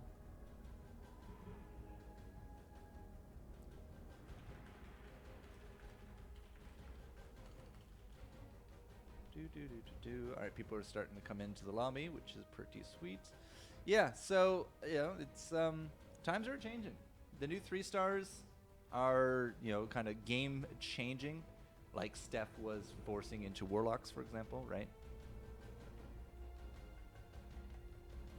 So, who knows, man? Who knows?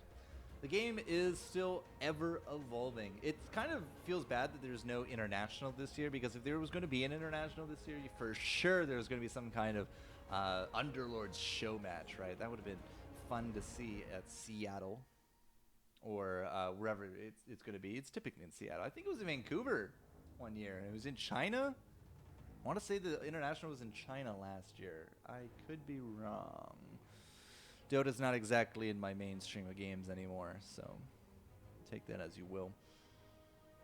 1, 2, 3, 4, 5. We're up to 6. 6 out of 8. So we'll get that going here in just a moment. Week 2, Group A, Round 3. Whoever actually takes home kind of like the first place in this lobby this round, it could potentially set themselves up for a pretty impressive win pretty much immediately. Digi, for example, is at 30. He's at 30 points. If he gets another first, if he gets 3 firsts in a row, Digitams will be at 45 points. And nobody's even going to be, like, close to that. Because I think the second closest you can get is 39. Trying to do math in my head, and it's just not working.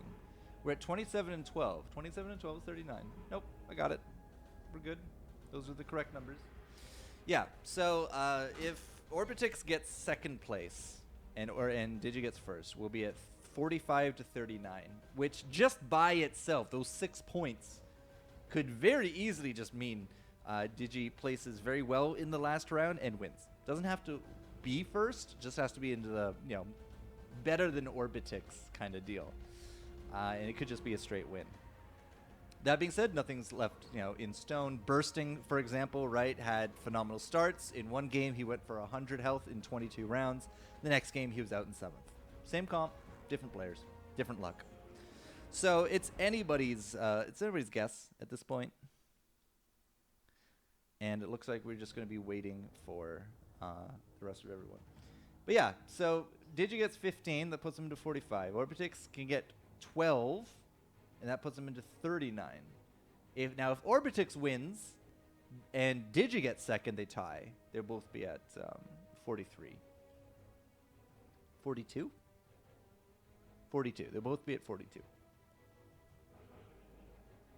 So it just kind of goes down the ladder like that, right? There's a lot of kind of different handshakes going down. But 22 points on take 1, 77 down there in 8th. Right, Fun Chew at 22, Swift Panther at 22, Take 1 at 22. If any of those guys go out early this round, they don't have a hope of taking first. In fact, they go out early this round, they might not even have a hope of getting into the last round. It's that close right now. Everything is kind of that close. Educito, I believe, is the unlucky boy. You just joined the lobby here. 1, 2, 3, 4, 5, 6, 7.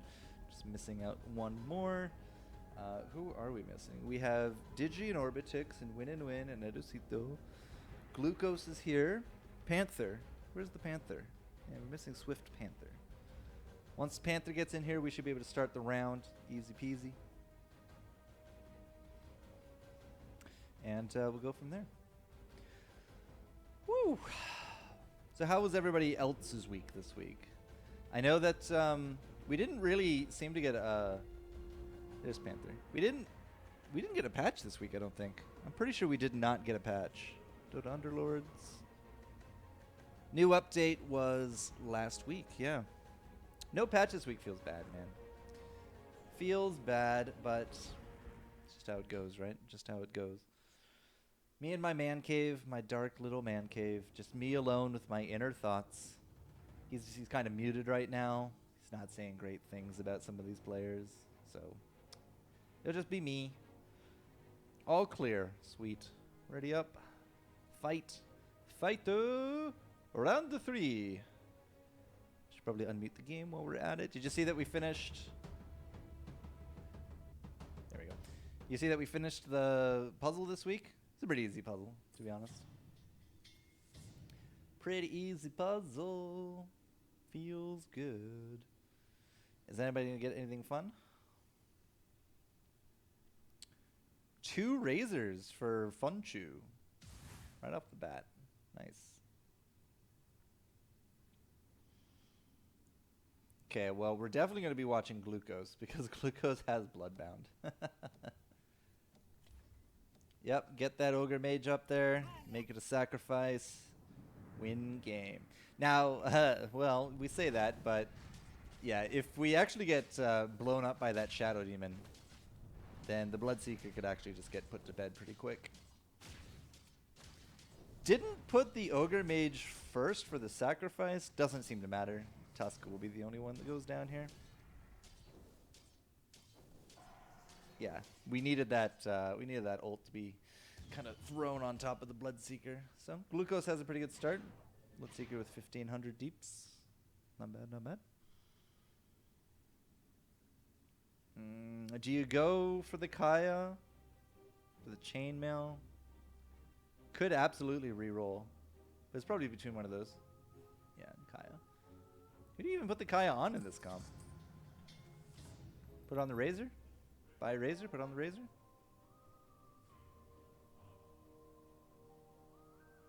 Put it on the Razor. No, just gonna go straight Bloodbounds, okay. Puts the Kaya on the Bloodseeker. Feels good.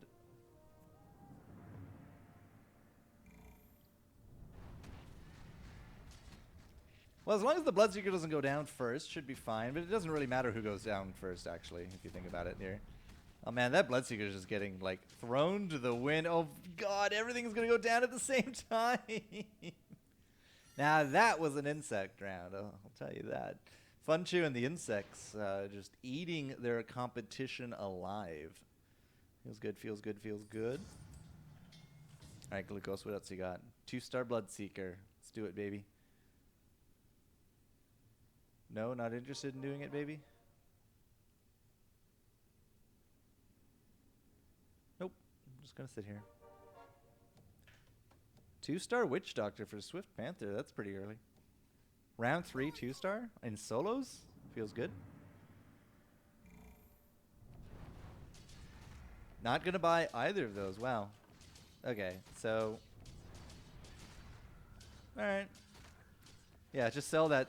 Yeah, sell the Snapfire.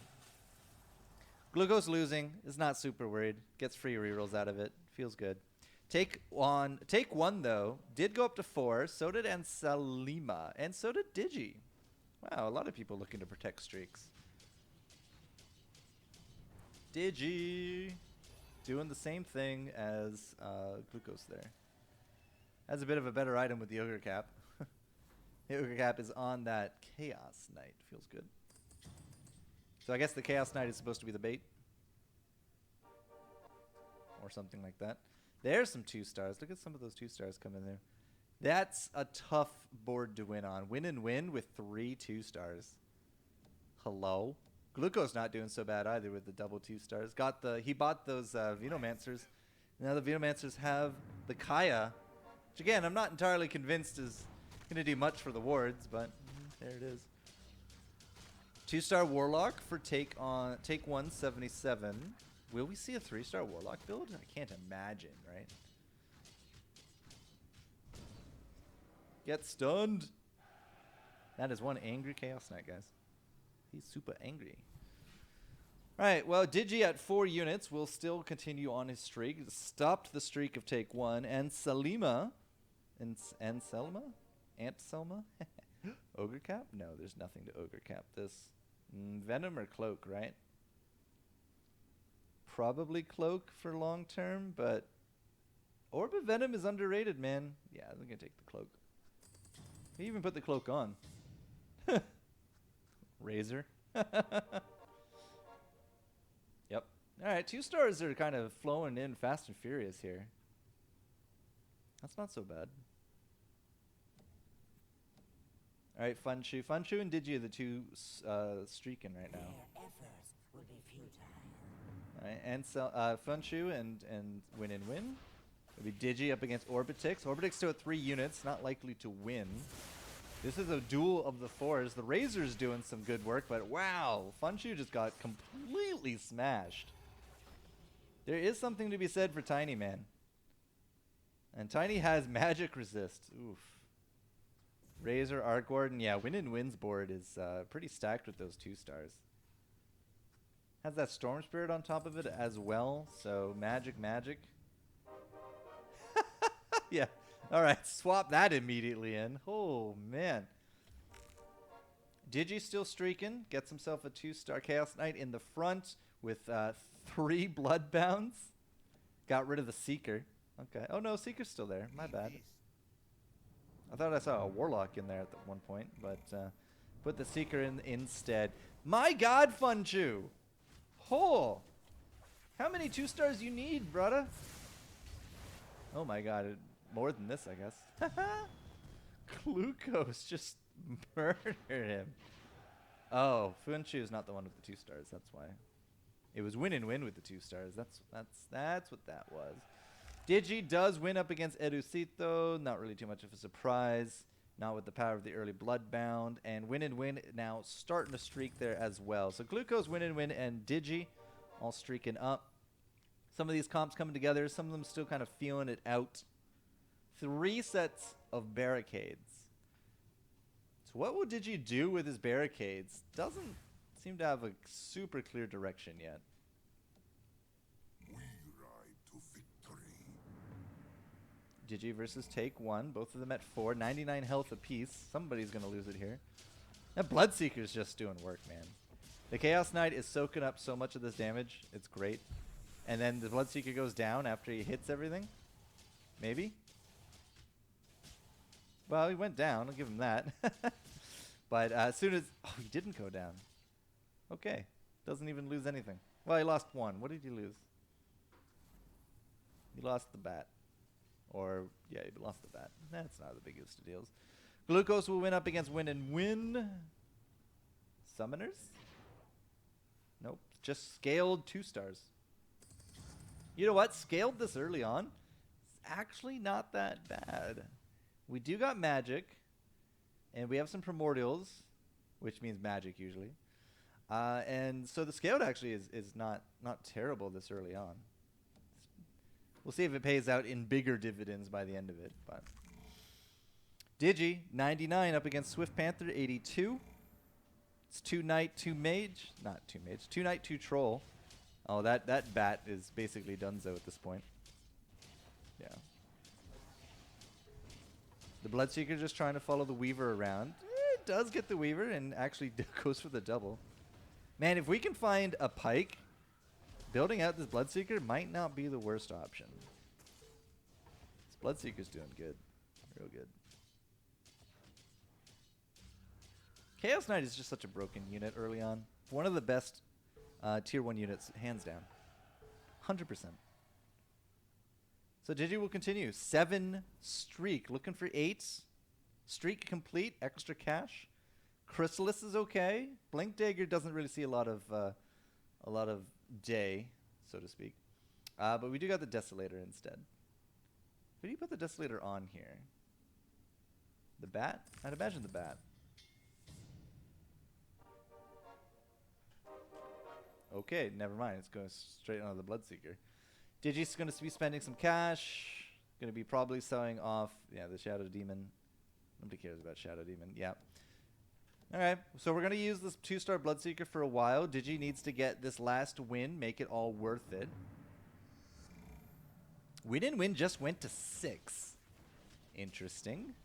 He is the first player to hit 6. 2-star Bloodseeker doing good work. Those Eidolons usually are the distraction factor, but because nobody was attacking them, they didn't actually end up being a distraction for that Bloodseeker. So yeah, investment well worth it. By the end of it, breaks down those barricades, cleans up the Eidolons, gets a streak complete. So Gigi very likely to be the leader to keep the eyes on for now. Is Gigi going to go to 6? Oh no, this is Underlord round. Let's see. Golem, Hobgin, Yoink. I saw a Yoink. Just one Yoink. Okay, Orbitix with the Yoink. Everybody else between Hobgin and a Nessix. Are we going like bigger beefy for Orbitix then? Why the Yoink NO? 2 Troll, 2 Insect. We don't have a lot of beef on this board. We will erase the So kind of curious where Orbitix is going to go with this. Does have some warriors on bench. So likely a 3 warrior setup. Into what though? There's no hunters. There's no knights. So maybe just a 3 warrior start with Yoink to heal frontline. Yoink also just basically, stealing items at random. But, steals the Desolator, works out well. I know it actually did some pretty good damage there as well. The Soothing Bomb, 980 damage, is respectable.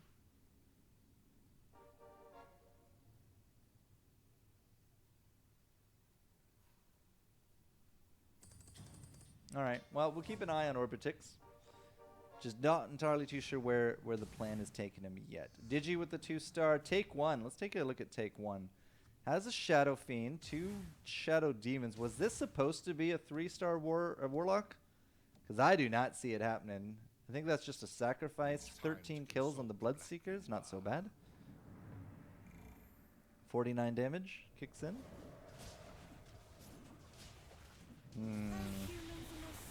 That hook actually could have been potentially disastrous right there. Yeah, you see the Bloodseeker having to go all the way around to get to that hook target. I don't think Bloodseeker can carry this. Can he? He's doing some pretty good damage. Plus 210 damage. Yeah, maybe he can carry it. 2, 3, 4. Yeah, that's it. Bloodseeker for the win. It's funny how we saw like 3 rounds. Well, this is the 3rd round, right? We saw 2 rounds of nobody going Bloodseeker, and now this game, we have at least 2 Bloodseeker comps. Oh, did we get rid of the other one? Digi had one. Digi must have sold it. Oh, no, it's on his bench. There it is. 2 Bloodseeker comps. Yeah. Cool. Interesting. Fun. You never know where the next round is going to take you. Just kind of going to go where the upgrades are, yeah?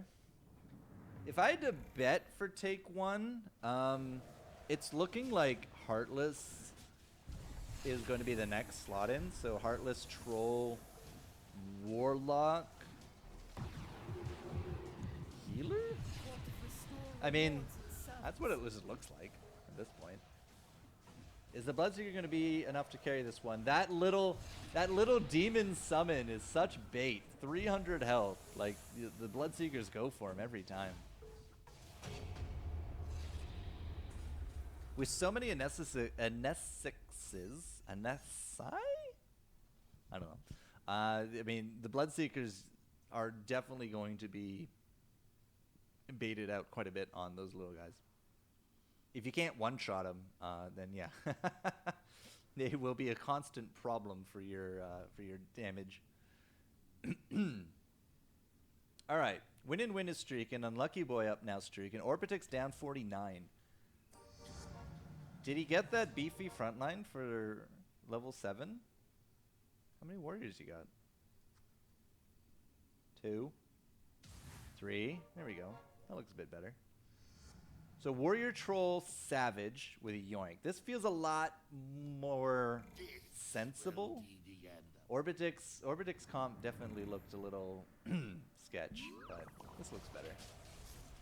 Is it enough though? That's the question. Like, that extra armor is supposed to keep this front line alive, and then Yoink Eno is supposed to, you know, again, try to keep them alive. But Yoink Eno is just not healing enough. Or not doing enough damage, you know, take your pick. Nothing to bait those Bloodseekers out on Orbitix comp, so he's going to take 12 here. 5 streak for Edicitos. They beat up Funchu. And Win continues to win. Looks like Magic is starting to make a good spot here in round 3.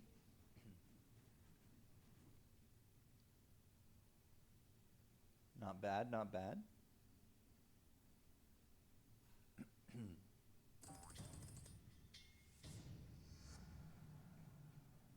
The top of the board, 92. Win. How many rounds have they won? 10 and 3. Definitely the most winningest comps so far. And both actually seem to be Magic. Magic OP. Let's go look at Unlucky Boy. He's now streaking up to 5. Unlucky Boy up against Orbitix. Not convinced Orbitix gonna hold up very well here. It is Heartless Hunter with Insects. Insects actually include Brood Mother. Must be a Weaver here somewhere, right? Yeah, Weaver Brood Mother. A bit of a change from Weaver Nyx. I do think that the AoE stun from Nyx does outweigh that of Brood Mother, especially since she died very early in this fight. I just don't think she's tanky enough, but that's me. You're my prey now. Orbitix just cannot punch through those sandbags into the corner, so takes another 10. Orbitix well on his way out, and if Orbitix goes out, you know, in bottom 4, and Digi goes out in top 4, there's going to be quite the point difference between first place and second going into round 4, which is great for Digi, because Digi really wants to win this round. Because if he wins this round, he puts himself into a pretty damn good spot for round 4.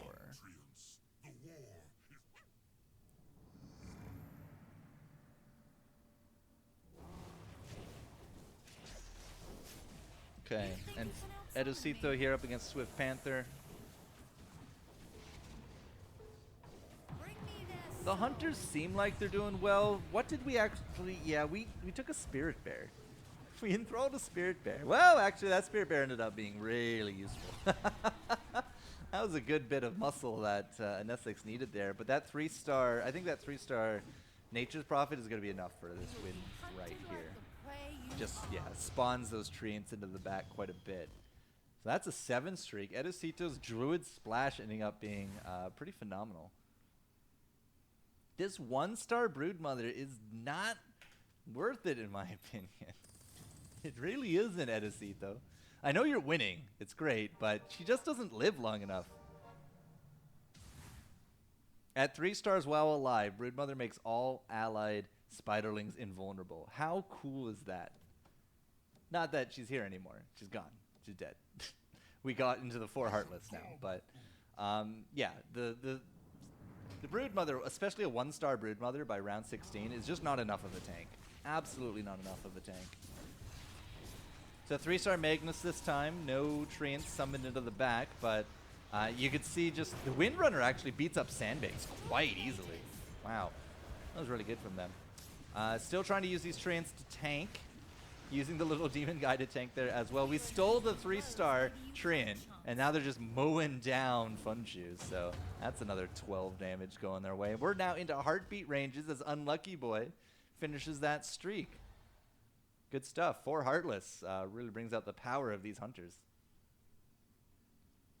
Octarine, maybe. Crown of Antlers for sure. Mango Tree? It's one of the two.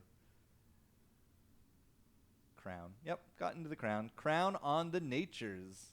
Not sure that's where I'd put it, but there it is. All right, Orbitix. Did we ever solidify what you're doing?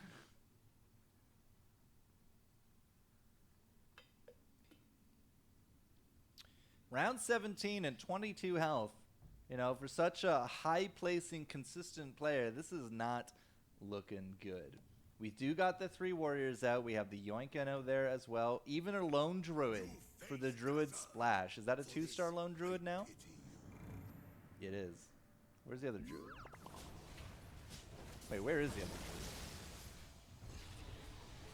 druid? Oh, it's the Magnus, right. 2-star Magnus, right. So you're forcing into a 2-star lone druid every time. Pretty damn good. You got the Yoink, Eno, you heal the bear, you heal the warriors. The warriors last a good while. I'm not convinced a 1-star Tidehunter is ever worth putting in, but what can you do? Actually, if it lives long enough, you're going to get that Ravage off.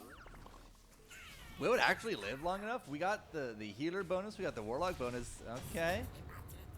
Well, it lived long enough, it just didn't happen again. Is Orbitix finally in a spot where he can punch upwards? He is at 8 units, 22 cash. The double trolls working out well. Let's see what he spends money on. 32 cash, probably not really going to spend any money, to be honest. 32 cash is not quite enough to level up, and even if we did go to 9, it's like nothing else to put in. Already got the double troll bonus. Oh, are we going 4 trolls? Is this supposed to be like a 10-unit 4 troll comp? I'm not sure how I feel about that, to be honest. Okay, getting the 2-star lone druid back in. No barricades this time. It's kind of like open waters. Slardar goes straight for the kill on top of the Razor, who has negative 34 armor. Doesn't quite get that kill, but Spirit Bear and their chances of doing things like roots are quite phenomenal. Spirit Bear actually eats 4 of those fireballs and still lives.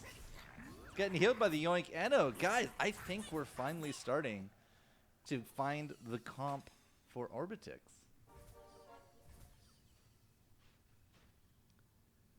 Never doubted you for a minute, buddy. That's a lie. I kind of doubted you for a moment there. Alright, but yeah, we got the 3-warrior beefy frontline. The Druid Splash is working. It just took a while for the healing to come online, but there it is. So we're going to leave Orbitix, go to Take 1, who just hit level 8. No, Orbitix just hit level 9. Oh, no, we did just hit level 8. We're at 1 out of 40. I thought that wasn't crazy. Yeah, you got to buy that. Break Econ for that. Get that 2-star Abaddon. 2 Knight, 4 Heartless, 4 Trolls. So a lot of recurring themes today of Troll Heartless, Troll Knight, Heartless Hunters. Even with the nerf to Heartless, Heartless still seems to be one of the easiest comps to put together with your supporting damage force. So that's working pretty good. That Enigma Midnight Pulse is fantastic. Glucose, got to be very happy with that, but it's not going to be enough to slow down the horde of the Take 1 rush, as they're just going to hit again and again into this corner. It is the end of medicine, so 27% extra attack damage. A Nessix actually the top damage dealer with that Enthrall. Feels good, man. Okay.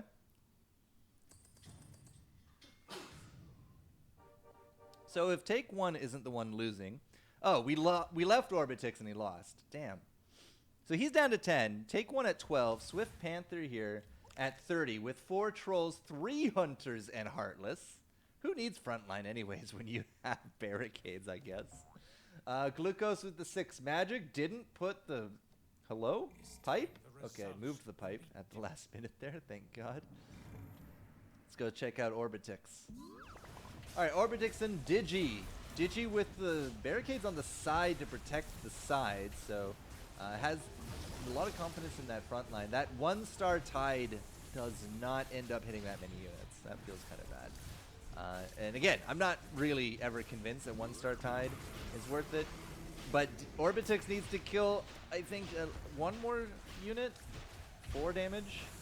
This looks like 4 damage right now. Oh, actually, never mind. Orbitix might win. I expected that golem to hit a lot harder, and it didn't. So, my bad, guys. Take 1 instead. Loses 12 health to Swift Panther. And take 1, very likely not going to be in our last round of the day. Orbitix Butterfly could actually work out well. Mechanism, the Cadence, set up for a Medusa, maybe. Went for the Mechanism. Okay. Burst heals. Glucose gets a refresher. Swift Panther with the Butterfly.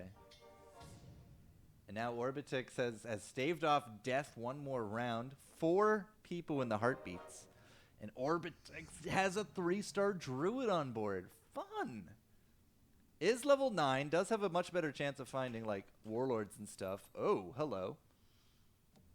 Is going to go for a 2-star Shadow Shaman? Yes. Wait, yes? I think that's a yes. There's no bat here, right? Yeah, there's no bat. Okay. So we'll have to see how this goes. That Warlord taking a little bit of a detour to get into damage range. Feels a little bad. There's the Mechanism going off. So again, like, the burst damage comes out of the Shadow Fiend, and then you just mass heal it with the Mechanism. There is a 3-star Magnus in their face. We didn't get a 3-star Lone Druid, so it must have been a 3-star Magnus on the opposite side as well. So, boom, Orbitix will take out, well, the clone, I suppose, of Funchu. Funchu loses against Digi, and Win loses up against Glucose, with Panther now streaking up against Edusito. So round 22 is, we're compressing a lot of this damage down, right?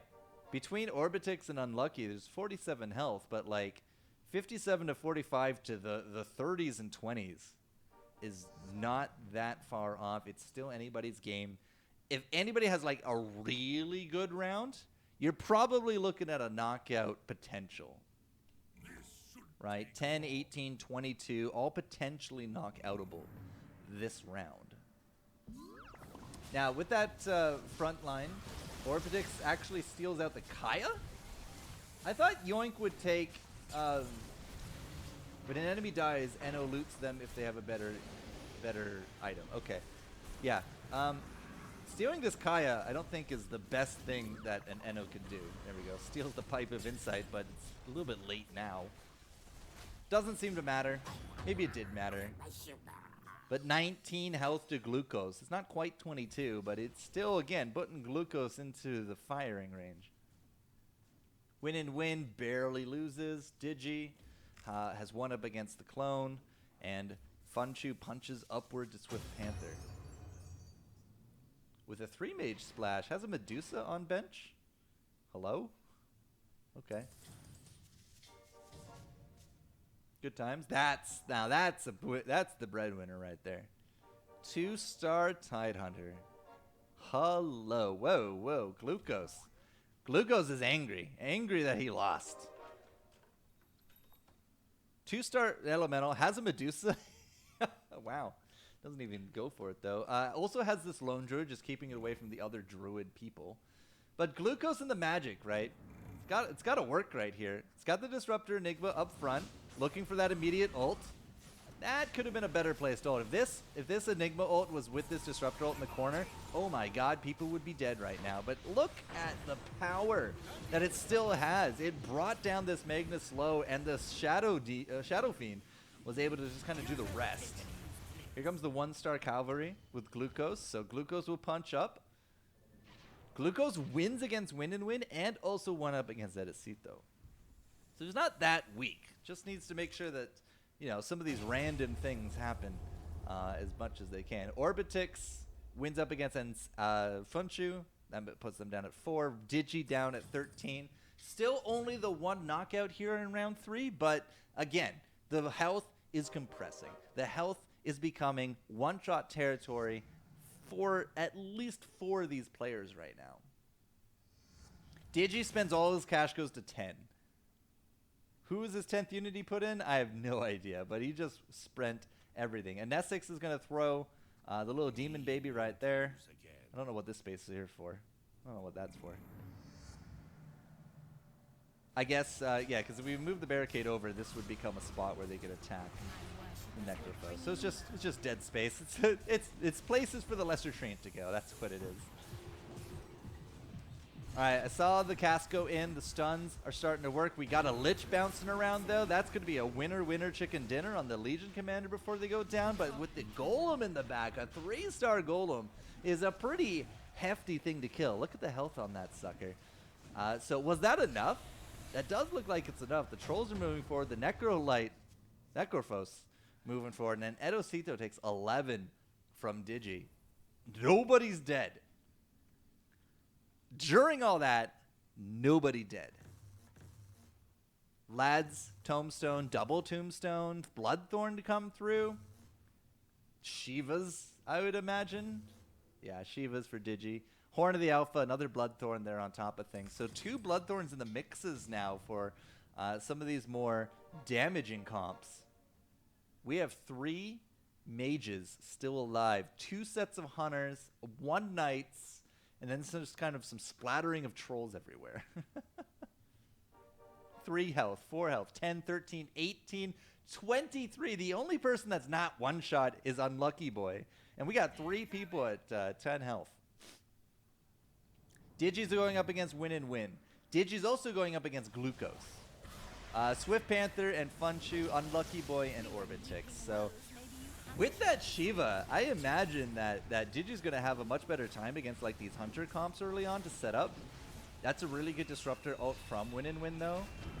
And that is the follow-up from the horses, but it's not enough. It's just not enough. There's too much magic resist on this team. Between the Warlocks and the healers, plus a Pipe of Insight on top of that, right? You're blocking a lot of damage from these mages, and there are 3 mages in here. So Win and Win is down to 6. Orbitix wins up against Unlucky Boy, and Swift Panther actually loses to Funchu. So we are inching ever closer. Ever closer to victory. It's happening, guys. 3, 4, 5, 6 health. The margin of error is just getting so much lower right now. All right. Digi, not streaking. Orbitix is streaking. Orbitix is Win and Win. Glucose, Digi. Unlucky Boy is like the only one that's kind of still good to go at this point. That's going to be a Ravage. It's only 1 Ravage. Becomes a zombie. Doesn't have the Refresh Orb, but the Tombstone doing its work.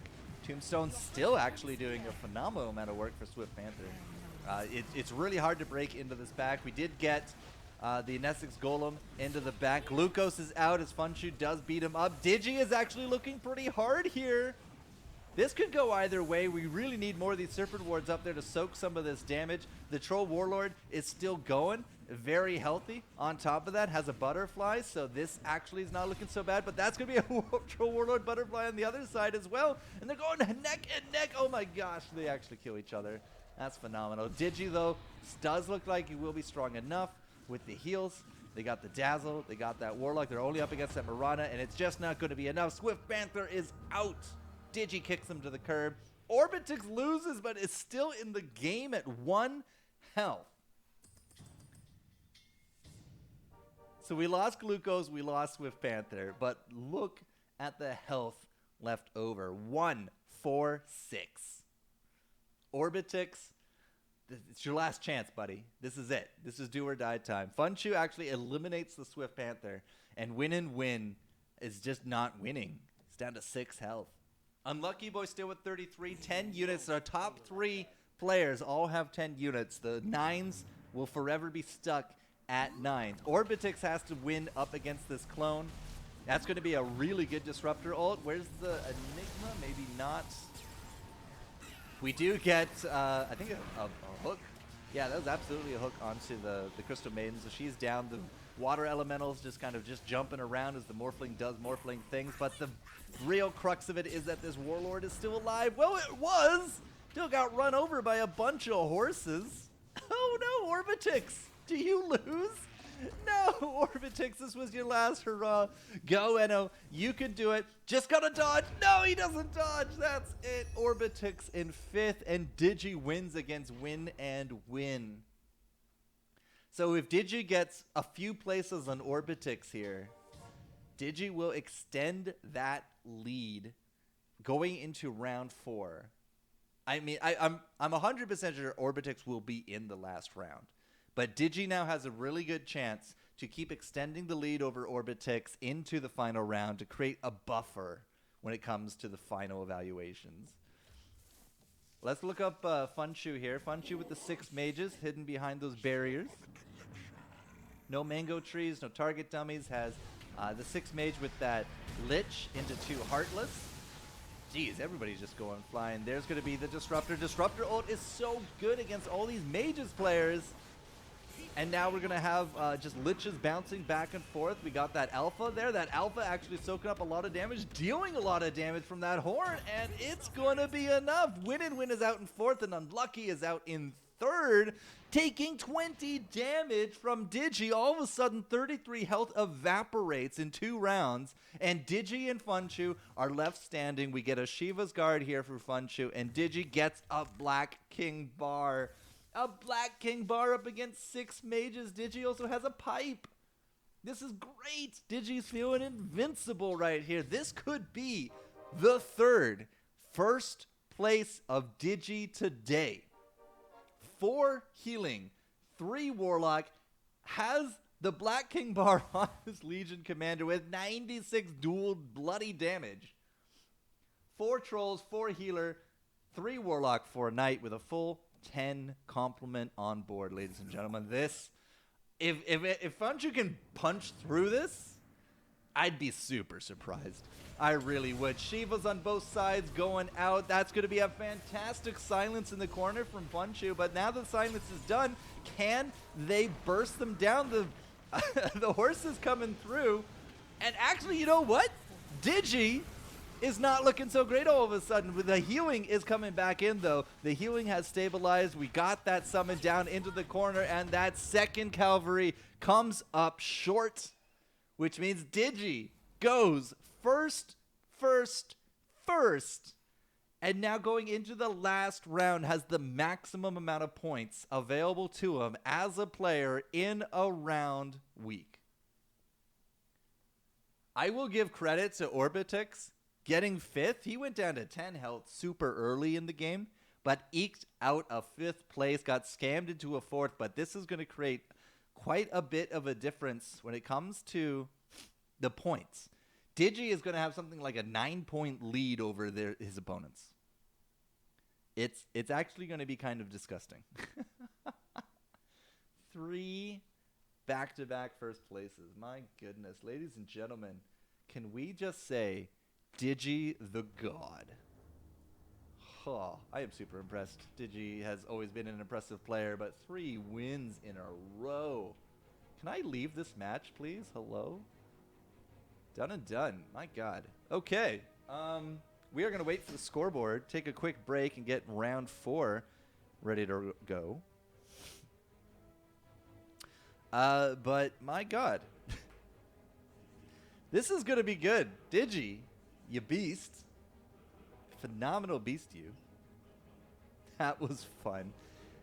Oh, I was nervous for you, Digi. That first burst phase coming out of Funshu looked like that was it. But you stabilized, man. You stabilized. 4 healers. You had the pipe. That Black King Bar doing fantastic work. Yeah.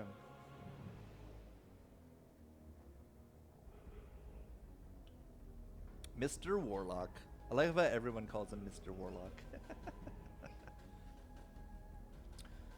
Woof! So, Digi, have you done the math? Have you done the math, my dude? Because you're at 45 points. You're at the max points going into a last round. Based upon quick memory, you have like 9 units. I mean, units? You have like 9 points going into this. You have like 9 point. I think you have about 9 points buffer, which means you can get something like 5th and still win. I know you're going to go for first, but like that's a pretty damn comfortable spot to be in. Pretty damn comfortable. All right, Group C is finishing up. We're going to take a quick break. We'll come back with the scores and the lobby. But when we come back, it will be round 4, ladies and gentlemen, the finals of Group A Week 2 here of Season 8 in the UPO Esports. It'll be a good time. We'll see if Digi can go 4 wins in a row, because it's not luck at that point. Hell, it's not even luck at this point. Pure skill. All right, see you in a few.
right, ladies and gentlemen, round 4, aka the finals.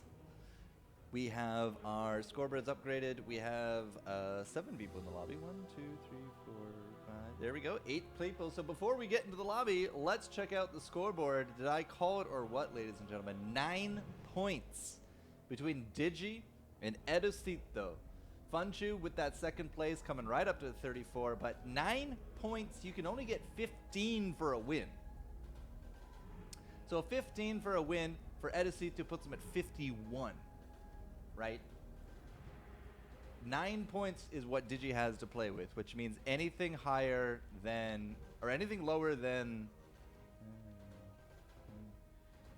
4th is contested. Anything, if Digi ends up anything higher than 4th, well, it's probably just a canned bag at that point, right? But yeah, fantastic. 1, 1, and 1. Our top 8 for our final lobby goes all the way down to Intro, who gets a 3-3-2. Something to be said about consistency, getting you the points. Consistency up for Headers. Win-win Orbitix once more. I told you he's not going to be out. Just not going to be currently trying to tie Digi. Tomato coming back with 6-1-1. My God, well done, Tomato. Didn't make it into Group A for second or third round, but finished us up with a first in those. Damn. This is one condiment that you could not underestimate. 1, 2, 3, 4, 5, 6, 7, 8. I see 8 players. I get the all clear. We are good to go, ladies and gentlemen. That means, without further ado, the finals of UPO Esports Season 8, Week 2, Group A. Now well on its way. So, notable people to watch includes Digi, who is currently leading with 3 firsts out of 3 games. Orbitix is fairly up there, has definitely ranked pretty consistently, slipped a bit last round. Apparently, Tomato here is just absolutely bonkers, gets double firsts.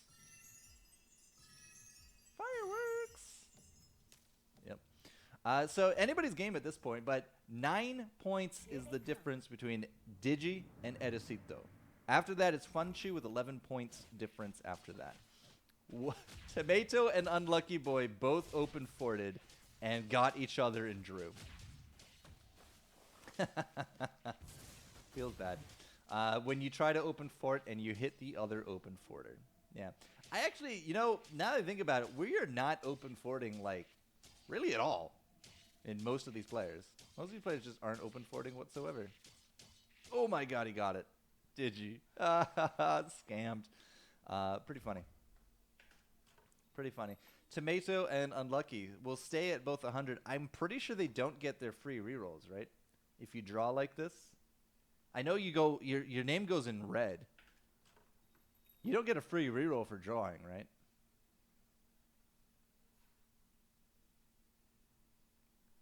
They do not.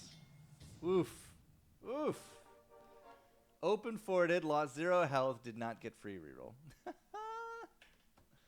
All right, who got that 2-star? Let's go check them out. Wow. Wow, wow, wow. I am impressed. Funchu, where are you? What we're doing? Okay, Funchu. Show us the power of a vitality booster. God, never mind. Takes...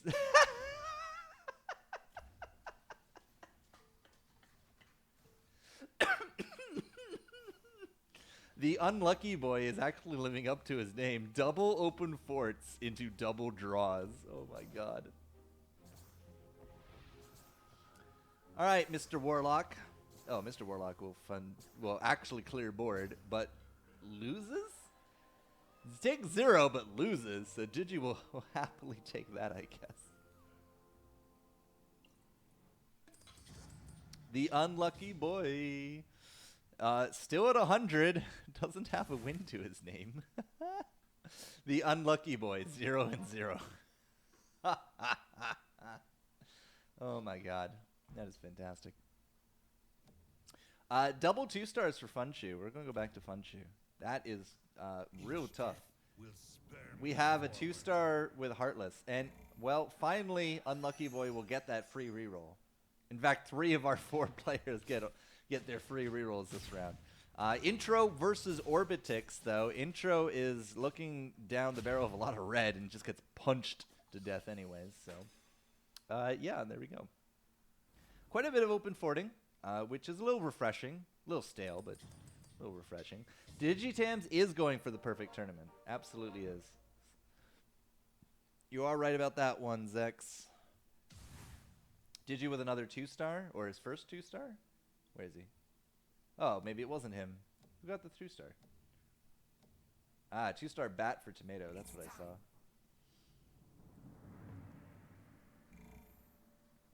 Wow, this could actually be history. Digi will be the first, if he gets first, Digi will be the first player to go perfect games, or perfect tournament. Wow.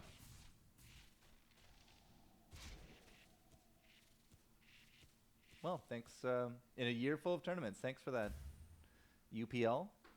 We almost had Perfectionist. Orbitix in his first game almost actually got Perfectionist, but then lost to Digi. No, lost to Bursting. And then we never saw Bursting again. Ooh, Pike and Cloak.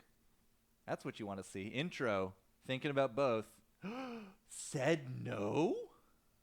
All right. Well, not a Hunter build. Said no has 3 Hunters on board, or on bench. Said no. Okay. Okay. Okay. Digi, unsurprisingly, went up to 4, protecting Streak. Orbitix up at 4, protecting Streak as well. Druid Savage, that's just 2-star Druids. That's why we're here and they're there. Yeah, maybe. Orbitix will get that win. Edosito finally getting some successful, not draws, open forts going. Headers and Tomato as well. Wow, are 3 people bloody open forting? My God. Edosito might actually play next round. Maybe. We'll see. That means Win and Digi are actually the only ones fighting it out. Ooh, this is not looking good for Digi at all. No, Digi loses streak. Win will now start streaking. So, the 2-star, no, it's only 1-star. The 1-star Seeker, not enough. But the 3 Hunters, yeah, absolutely. 3 Hunters with your 2 insects, for sure. Full show. Good enough. Okay, Win, streaking at 98. Orbitix up here, 99. If Orbitix can get a 2-star Druid, then you're looking at double 2-star Druids this early on, which is pretty phenomenal. If you have, 3 to 4 2-stars by round 6 or 7, you probably have a pretty good early game that can carry into the mid, which means you can save up some money. You don't have to quite roll so much unless that's your plan, because then you can totally roll.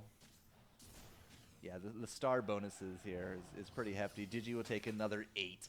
Orbitix up to a 5 streak. Win actually did win there as well. The 3 Hunters doing some pretty good work. I think they're the only Hunters right now. Yeah. Some other players have some Drow. We got some Wind Ranger peppered around there. Some Weaver as well. But the only player with actual 3 Hunters on board is Win. And he doesn't really have like a lot of beef to go through. Maybe the Troll Knights, right? But nobody else has warriors up in front. There's no brutes. There's no brawny, right? Nobody goes brawny anymore, it seems. So, yeah, the kind of glass cannon 3 Hunter can definitely work out. It looks like it's insect v insect here, though, and that is not part of the plan for Win. Because he's trying to just, like, kill the units, and he doesn't have any AoE clear for those insects. So, is using the strat, but falls to the strat at the same time. Intro is the one that took it from him. So, Heartless Insect instead of Hunter Insect. Although, next unit, and, well, this should be this unit here, right? Just went to 5 units. 1, 2, 3, 4, 5. Oh. Puts it, yeah, okay, that's what I was expecting to happen. I was just doing a quick mental count, like, am I crazy? Yeah, go for the 3 Hunter, and this is a really good, strong opener, right? 3 Hunter, 2 Heartless, 2 Insect, and Vigilant. It's a bit glass cannon, right? Doesn't win against everything, but should do fairly well. I say that, but there's a 2-star Bloodseeker that's ruining his day. So, yeah, take that with a grain of salt. The Razor clears out the bugs, and yeah, everything else just goes to shit. Because Bloodseeker got nerfed repeatedly, you don't see a lot of Bloodseekers, but these last 2 rounds, as Orbitix is up 7 streaks, hello? These last 2 rounds, I've seen more. That's not it. No, I don't want to look at this. Where's the Bloodseekers? There they are. I've seen more Bloodseekers in the last 2 rounds than I have seen in the last 2 weeks. So, yeah, I don't know. This is a good strong opener build. It's just doesn't do anything against Bloodseekers or people that can clear insects. That's the downside of it. Speaking of insects, and Salima here in Salimia does have 2-star insects, and yeah, I was gonna say more 2-star. That's 5 out of 4. No, oh, fixed it. Whew. That could have been bad. Funshu there here into the corner will make good use of these barricades, although the barricades will not hold up too much longer. Why are we still at 4? Is Selma trying to force something here? The only player still at 4 has 33 cash, nothing locked. It's not a big deal that you're still at 4 right now.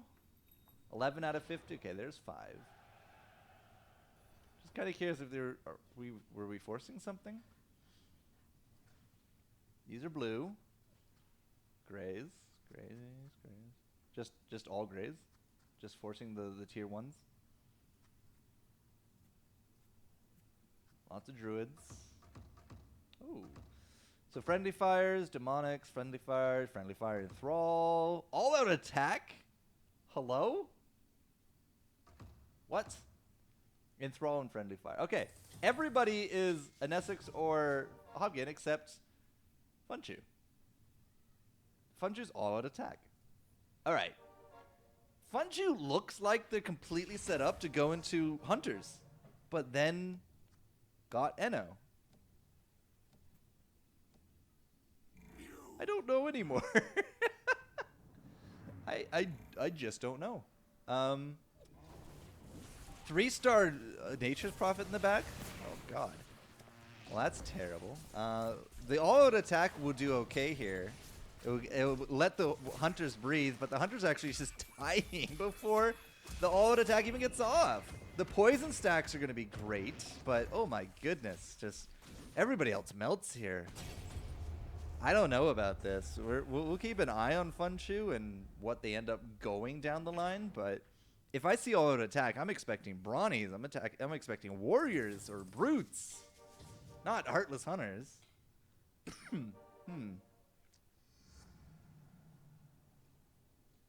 All right, well, we'll come back to them. Let's go see what's going on with the Tomato. Because the Tomato did just pick up a 2-star Legion Commander, has a Chrysalis on it. And a front line of 3 Warrior, has 2 Warlock, 2 Healer, 2 Troll, and 2 Human. Who's the other Human? Legion Commander and Omni? Ah, yeah, Omni. God, where have all the Omnis been today, man? So many Trolls today, and so many Troll Knights, but no Omnis. Wait, we've had to have seen Omnis, because we've seen 4 Healer comps. They just haven't stood out at all. And this comp right now is not standing out, which is probably why Tomato is going down so much. Yeah, that summon in the back is just not enough to keep him going. Oh, that's going to be a cannon to the face. Hobgin just really wanting to make sure Nesix dies. Okay. It's not like Tomato's down into a jeopardy by any means right now, but it is trailing. Tomato is definitely trailing. Orbitix is leading at 5 units. Are we rolling? Are we rolling on level 5 for some reason? Lots of pairs. Going to Paris later. More people to God damn, that's a lot of pairs. Double Lycan, double Treant, double Magnus. There are no Druid Splash in here. So Orbitix, I don't know. I guess he's just trying to hedge bets. Orbitix is spending money. Just don't know what he's spending it on. Don't tell me he still wins. Oh god, 3 warriors are just tough, man. Punch. Alright, 97 health. We'll continue on. The unlucky boy. Perhaps a bit too unlucky with his open forts, and gotta wonder how that's affected his mid game.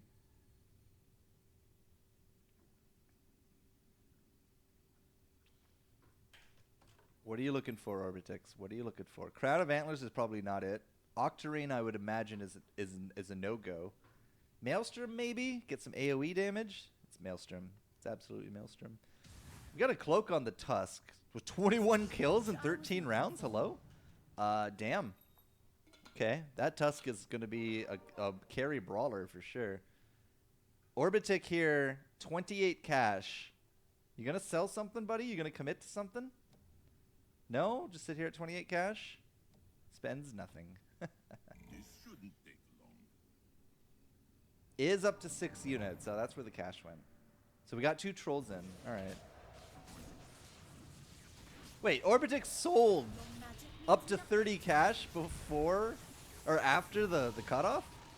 I don't think he's getting that interest. Pretty sure he's not getting that interest.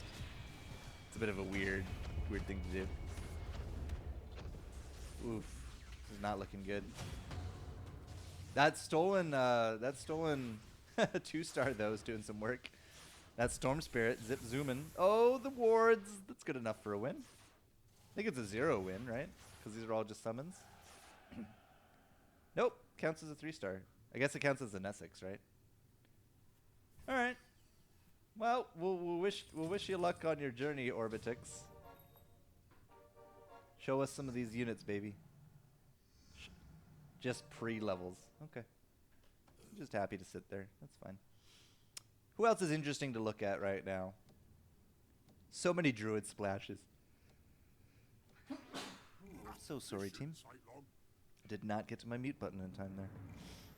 Whew. Orbitix actually the only one streaking, so I guess we'll stay here. Wards, wards, wards. Wards have infinite range as far as I'm aware, so it doesn't really matter where you put the orbs. You saw all the stuns on the wards from that Nyx. Yeah, okay. Warrior Troll Savage is just doing work. 6 units, fighting upward, winning every time, still streaking. Good on you, Orbitix. Unlucky boy again had to go up against Orbitix. Oof. Yeah, completely unlucky so far. This unlucky boy is just living up to his name. Digi is not winning this one. He will take 7. Those druid splashes really starting to make some work. What does Digi even have? Digi has a 2-star Arc Warden in the corner. That makes the 4 Primordial. We have 5 Primordial. Why do we have 5 Primordial? Because of the Morphling, that's why. 2-star Ogre for the Brutes with the tree. So basically, we're just trying to sit here and make sure that people don't die. So are we... who are we tethering? There's like a 33% chance of anybody getting tethered here. It's going to be the Venomancer. Not sure that's great, but should be a lot of wards. Okay, tree. Done his duty. He's actually got some pretty decent healing off here as well, so... That's not so bad. The tree lasts a long time. The brutes really do kind of like soften the blow of people coming for your mages. But it's only if you can like kill them in time, right? So Io brings back the Ogre Mage. The Ogre Mage is now here to soak up a ton of damage. Soaks up a ton of damage indeed. I don't think Io's really going to get much done. So this looks like another loss for Digi. By what? 3-star? 2-star? 4-star? Why is that 4-star? 1, 2, must be a round math thing. Okay. So Digi is starting to creep downwards. He's the big superstar to watch right now. If Digi goes out less than 4th, it's a toss-up for who takes home first. If he goes higher than 4th, I think he's guaranteed 1. Edicito is number 2, and he's like 9 points behind him. And Unlucky Boy is actually even lower than Digi right now. So. Let's not die at all. All right, Digi versus Head here. Just filled up the bench with some decent units, right? It feels like there's going to be a Magic orientation for late game. When we get to like 9 units, we should have 6 mage in. Ooh, that friendly fire doing some work. Oh, that friendly fire doing a lot of work. Just not enough work. Getting out summoned by summoners. These primordials, like the Arc Warden nerf really hit primordials pretty decently.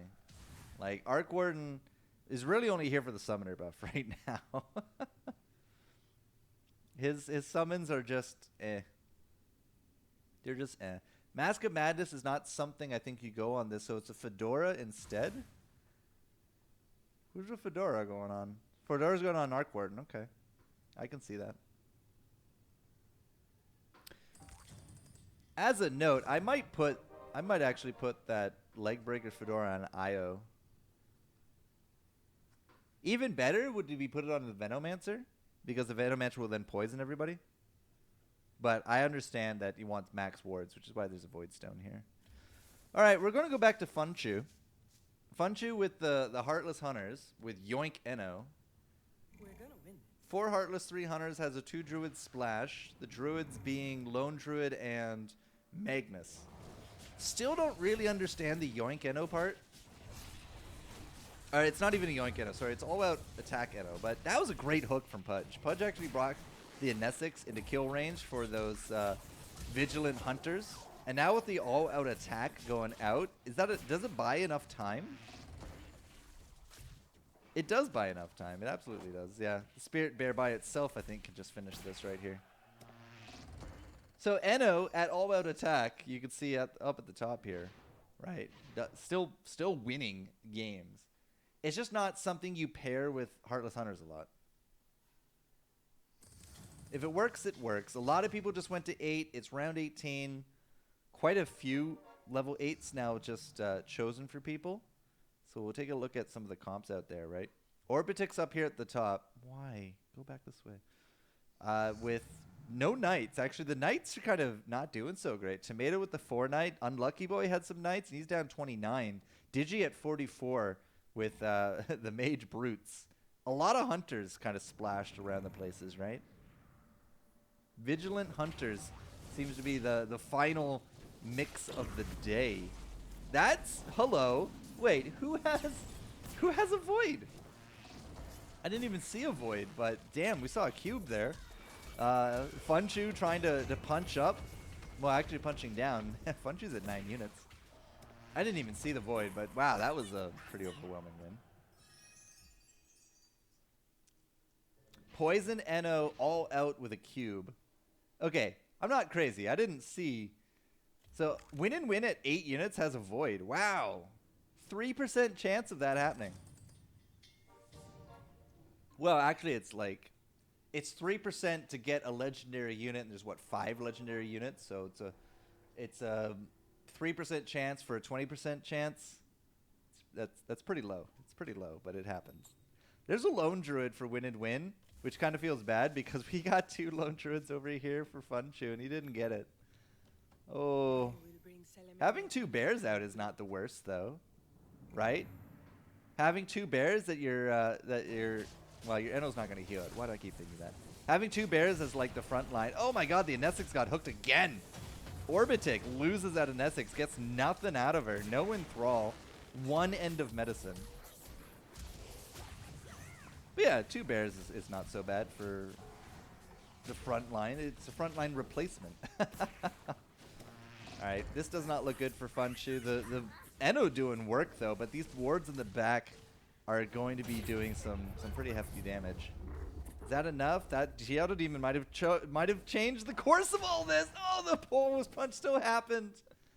So we lose by 1. Yeah, those wards needed to die. We needed the Eno poison stacks to stack up. Ladies and gentlemen, Digitams, one of our first time triple winners in a single week, is not looking like there's going to be a 4th win. Digi is at 8 units. Quite a few people actually now up to 9. Digi is out of cash. Digi has forced into the 6 magic, 4 primordial, and has that brute cap for this brute front line of Ogre Mage. Oh, this is cute. But Digi up against Win and Win is down a unit and is at 26 health. That's some really good damage from that Storm Spirit right there. But the Razor, unfortunately, not really able to reach the backline. Some good damage, though, from the Keeper of Light. Oh, that should be enough to pay it back. We had the IO with the Resurrect right there. That's 17 damage on Win and Win. Digi really needs to get this money up. He needs that 9th unit. If he wants to not go out last, he needs that 9th unit. But he's spending all the money right now looking for, I imagine, another Keeper of the Light. I imagine he's trying to get 2-star Keeper, because Keeper is going to be the game changer for him. Vlad's is good here. Refresher's better. But who do you put the Refresher on? It's not going to be the 1-star Coddle. Razor? No. Morphling? No. Razor. Put on the Razor, baby. Well, I mean, having the Morphling with the Refresher makes Morphling much more durable. Harder to catch. 2-star Shadow Fiend goes in. No problem. We got those Warlocks because that Disruptors come into it now. Yeah, get that Arc Warden out of there. No Summoner buff at all. Gotta get that hat back. Hat. Okay, there we go. There, that looks better, right? Digi with the Refresher. We got the Morphling with the Fedora. That feels much better right now. Won't matter if the Shadow Fiend can't attack anything, though. There we go. Not a problem. Storm Spirit comes in. We go flying, though. There we go. Shadow Fiend will finally get that damage out, and that's the damage that Digi needed right there. But Morphling is stuck. There's going to be some friendly fire. Is that enough for a win? It is! Because that wasn't a Crystal Maiden. That was a target dummy. So Digi is holding on. Digi is holding on at 26. Can't say the same for Edicito. Edicito, number 2 in the rankings, could actually go out in 8th. He has not had a great run today at all. This game has been super punishing him. The first 2 open forts, Unlucky Boy gets draws. No free rerolls. Then goes up against Orbitix repeatedly, loses a ton of health, and this comp has not really performed at all. He's up to 9 units, trying to figure out what to put in. Has double Liches. Sells the Liches. Finds a Mirana. Throw in the Mirana. Throws in the Disruptor instead. Okay, fine. We got a Crown of Antlers on a Troll Warlord. Like, this looks good for Unlucky Boy, but no front line. Feels kind of bad. That's a 2-star Tidehunter. All right, he needed to be up one more, so that was actually not so bad for Unlucky Boy. 2-star Tidehunter does not reach this back line. Here comes some of those, not Spiderlings, the Spirit Bears. Spirit Bear gets stunned up, though. Front line has now melted. Unlucky Boy is starting to eat into the back. At the same time, he's getting just hit, but there's enough hewing from the Warlocks, so that will be that. Win and Win is the first out. Takes 15. Oh, no. Win and Win wasn't really in contention for a first place, but could have reached a 3rd, for example. But at 8th place going into the last rounds, not likely to be going home with money. Unlucky Boy at 2 health, still punching up, no problem. Now looking into a Tidehunter. Intro here down at 15. Intro with the 4 Heartless, 3 Hunter, and 2 Brutes on top of it. One of those Brutes has Mask. So Lifestealer Mask of Madness is pretty phenomenal. But not up against Magic, because you're not probably going to hit enough people. That was an okay Disruptor ult.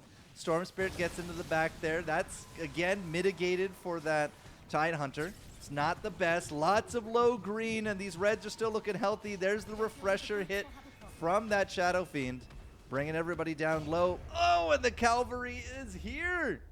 Oh, Unlucky is out in 7th. Intro takes down to 8th. Edusito, I don't think can go home with money. Who's still fighting? Tomato's up against the Funchu clone, and Tomato is not winning that. Oof. Funchu feeling good with that Eno Heartless Hunters. This leaves us with Orbitix up at 56 health and Headers at 68. Unlucky Boy has been eliminated. He was number 2 in rankings. Digi is finally up to level 9. That's what he needed. There we go. Go forth and win the game, Digi. That is your precedent. Headers, Orbitix, Tomato, Funchu. Basically, everybody else has money except Digi right now. So we still could see some level 10s coming through. Especially since Orbitix can kind of like take his time, right? 20 cash can take time for sure. The Razor just feels like it's not connecting nearly as much. The Eno into the back, the Lich, oh, bouncing. Oh, Digi's going to take a smacking of -5, actually. Okay. Hobgin, thank goodness for your friendly fire. Mitigated that to a pretty heavy degree. Intro fights up. Orbitix takes 19. Heartless Hunters Brutes. Hello. Yeah. All right. Orbitix might not be as safe as he thought. Oh, Satanic. Satanic and Black King Bar against these mages could do wonders. Instead, we get a Bloodthorn from intro. Black King Bar would have been amazing, I think, because we got 2 mages in, right? Digi's at mage. Headers is at mage. We got Heartless Hunters, Heartless Stuff. Orbitix just says Heartless Stuff. That's all he has.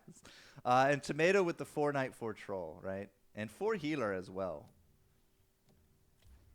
Well, we're going to say with Digi, if Digi gets smacked, he is out. Edicito going out in 8th means that, again, the point difference was extended pretty heavily. So it might not even matter what Digi goes out on anymore. He might actually have just enough points to eke out a first place from 3 first places. Well, this is going to be a smacking for sure. Orbitix just kind of walked all over him right there. The friendly fire is good. The friendly fire is a lot of damage, but it's still 12 to the face. Orbitix slapping him with both hands right there. Let's see Funchu and Tomato. Tomato just walking over Funchu. Hello? 10 units, the only 10 in the game. Tomato's full build. 4 healer, 4 troll, 4 knight. Yeah, doesn't get better than that. Has a Legion commander with the warlocks as well. All right. Yeah, I was going to say, the only thing Tomato's looking for is a 2-star Necro. I guess a 2-star Dazzle. That's a 3-star Razor. Hello? Troll Warlord is kind of like the last of the last here. Headers with a 3-star Razor. Ooh, that's going to be spicy. But Digi.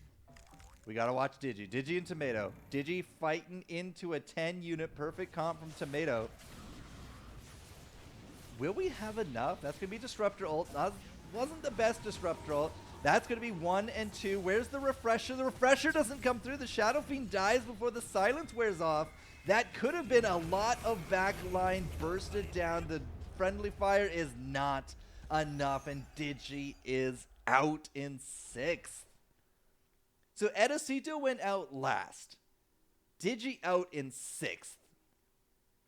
3, 15, 12, 9, 6, 3. Oh my god, there's like 3. Digi got 3 points. Digi with the smiley face. Digi, shit happens. Yeah, no, absolutely it does. But Digi, I don't know if you have a guaranteed first. You're going home with cash. I know you're going home with cash. I don't think you have a guaranteed first anymore.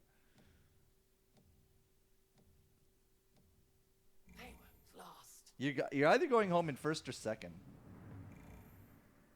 Well, not cash. Okay, you know what I mean. Not cash. You're going home with, like, the points. The points of clause. You know what? That's just as good as cash, okay, Digi? Just work with me, buddy. I just don't think you have a guaranteed first. That's all I'm saying. It really depends on how the rest of this... it really depends on how the rest of this kind of... evens out. Intro really slapping peeps. My god. Orbitix did not hold up, and Orbitix did not win up against Tomato either. Funchu takes headers down a notch on top of it. Level 10 for Orbitix, which might be one of his last rounds. But that's it. Nobody else is saving money. So Tomato's at 10, Orbitix at 10. Nobody else is going to be going for 10 at this point. The only 3-star on the board is this 3-star Razor from Headers. 6 magic, 2 primordial, and 2 human. That's all he needs to win, he says. Hasn't been winning very much lately. All right, Orbitic. Orbitic up against the clone of Funchu. Will that 10 make a big difference? Here comes that Thunderhide, boosted by the Summoner. We have the little guy here boosted by Summoner as well. But the all-out attack hits all units. The poison stacks have stacked up, but is that enough? Funchu, hello? Struck down their leader. Oh, it's gonna be close. We got a 3-star Spirit Bear in her face. Funchu's Eno is starting to just kind of destroy.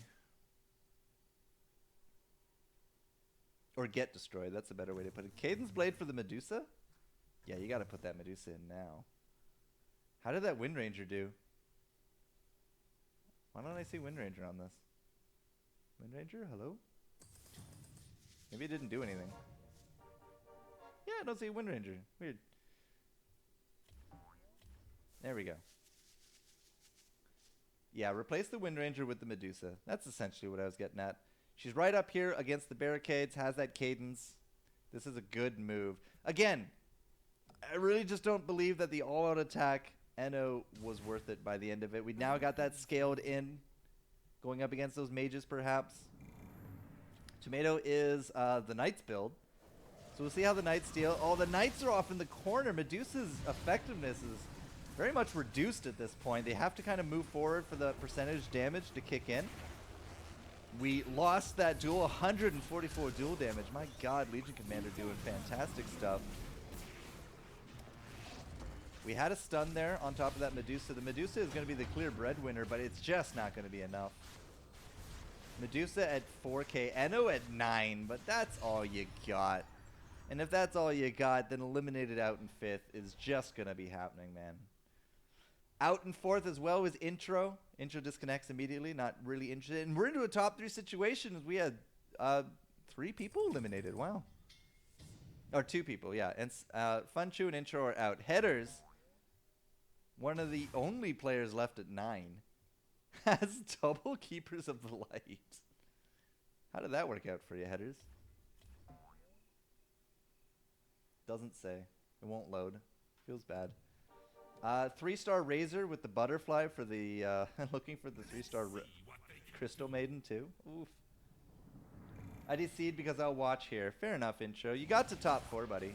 That's pretty good. That 3-star Razor is just stealing all that attack damage, but like, if it's not gonna live to auto attack things, doesn't really matter. And Headers is gonna get overwhelmed as Orbitix will take so many stars from him. 19. Tomato. How does Tomato fare up against the Orbitix army? Orbitix sweeping this one as well. Hello?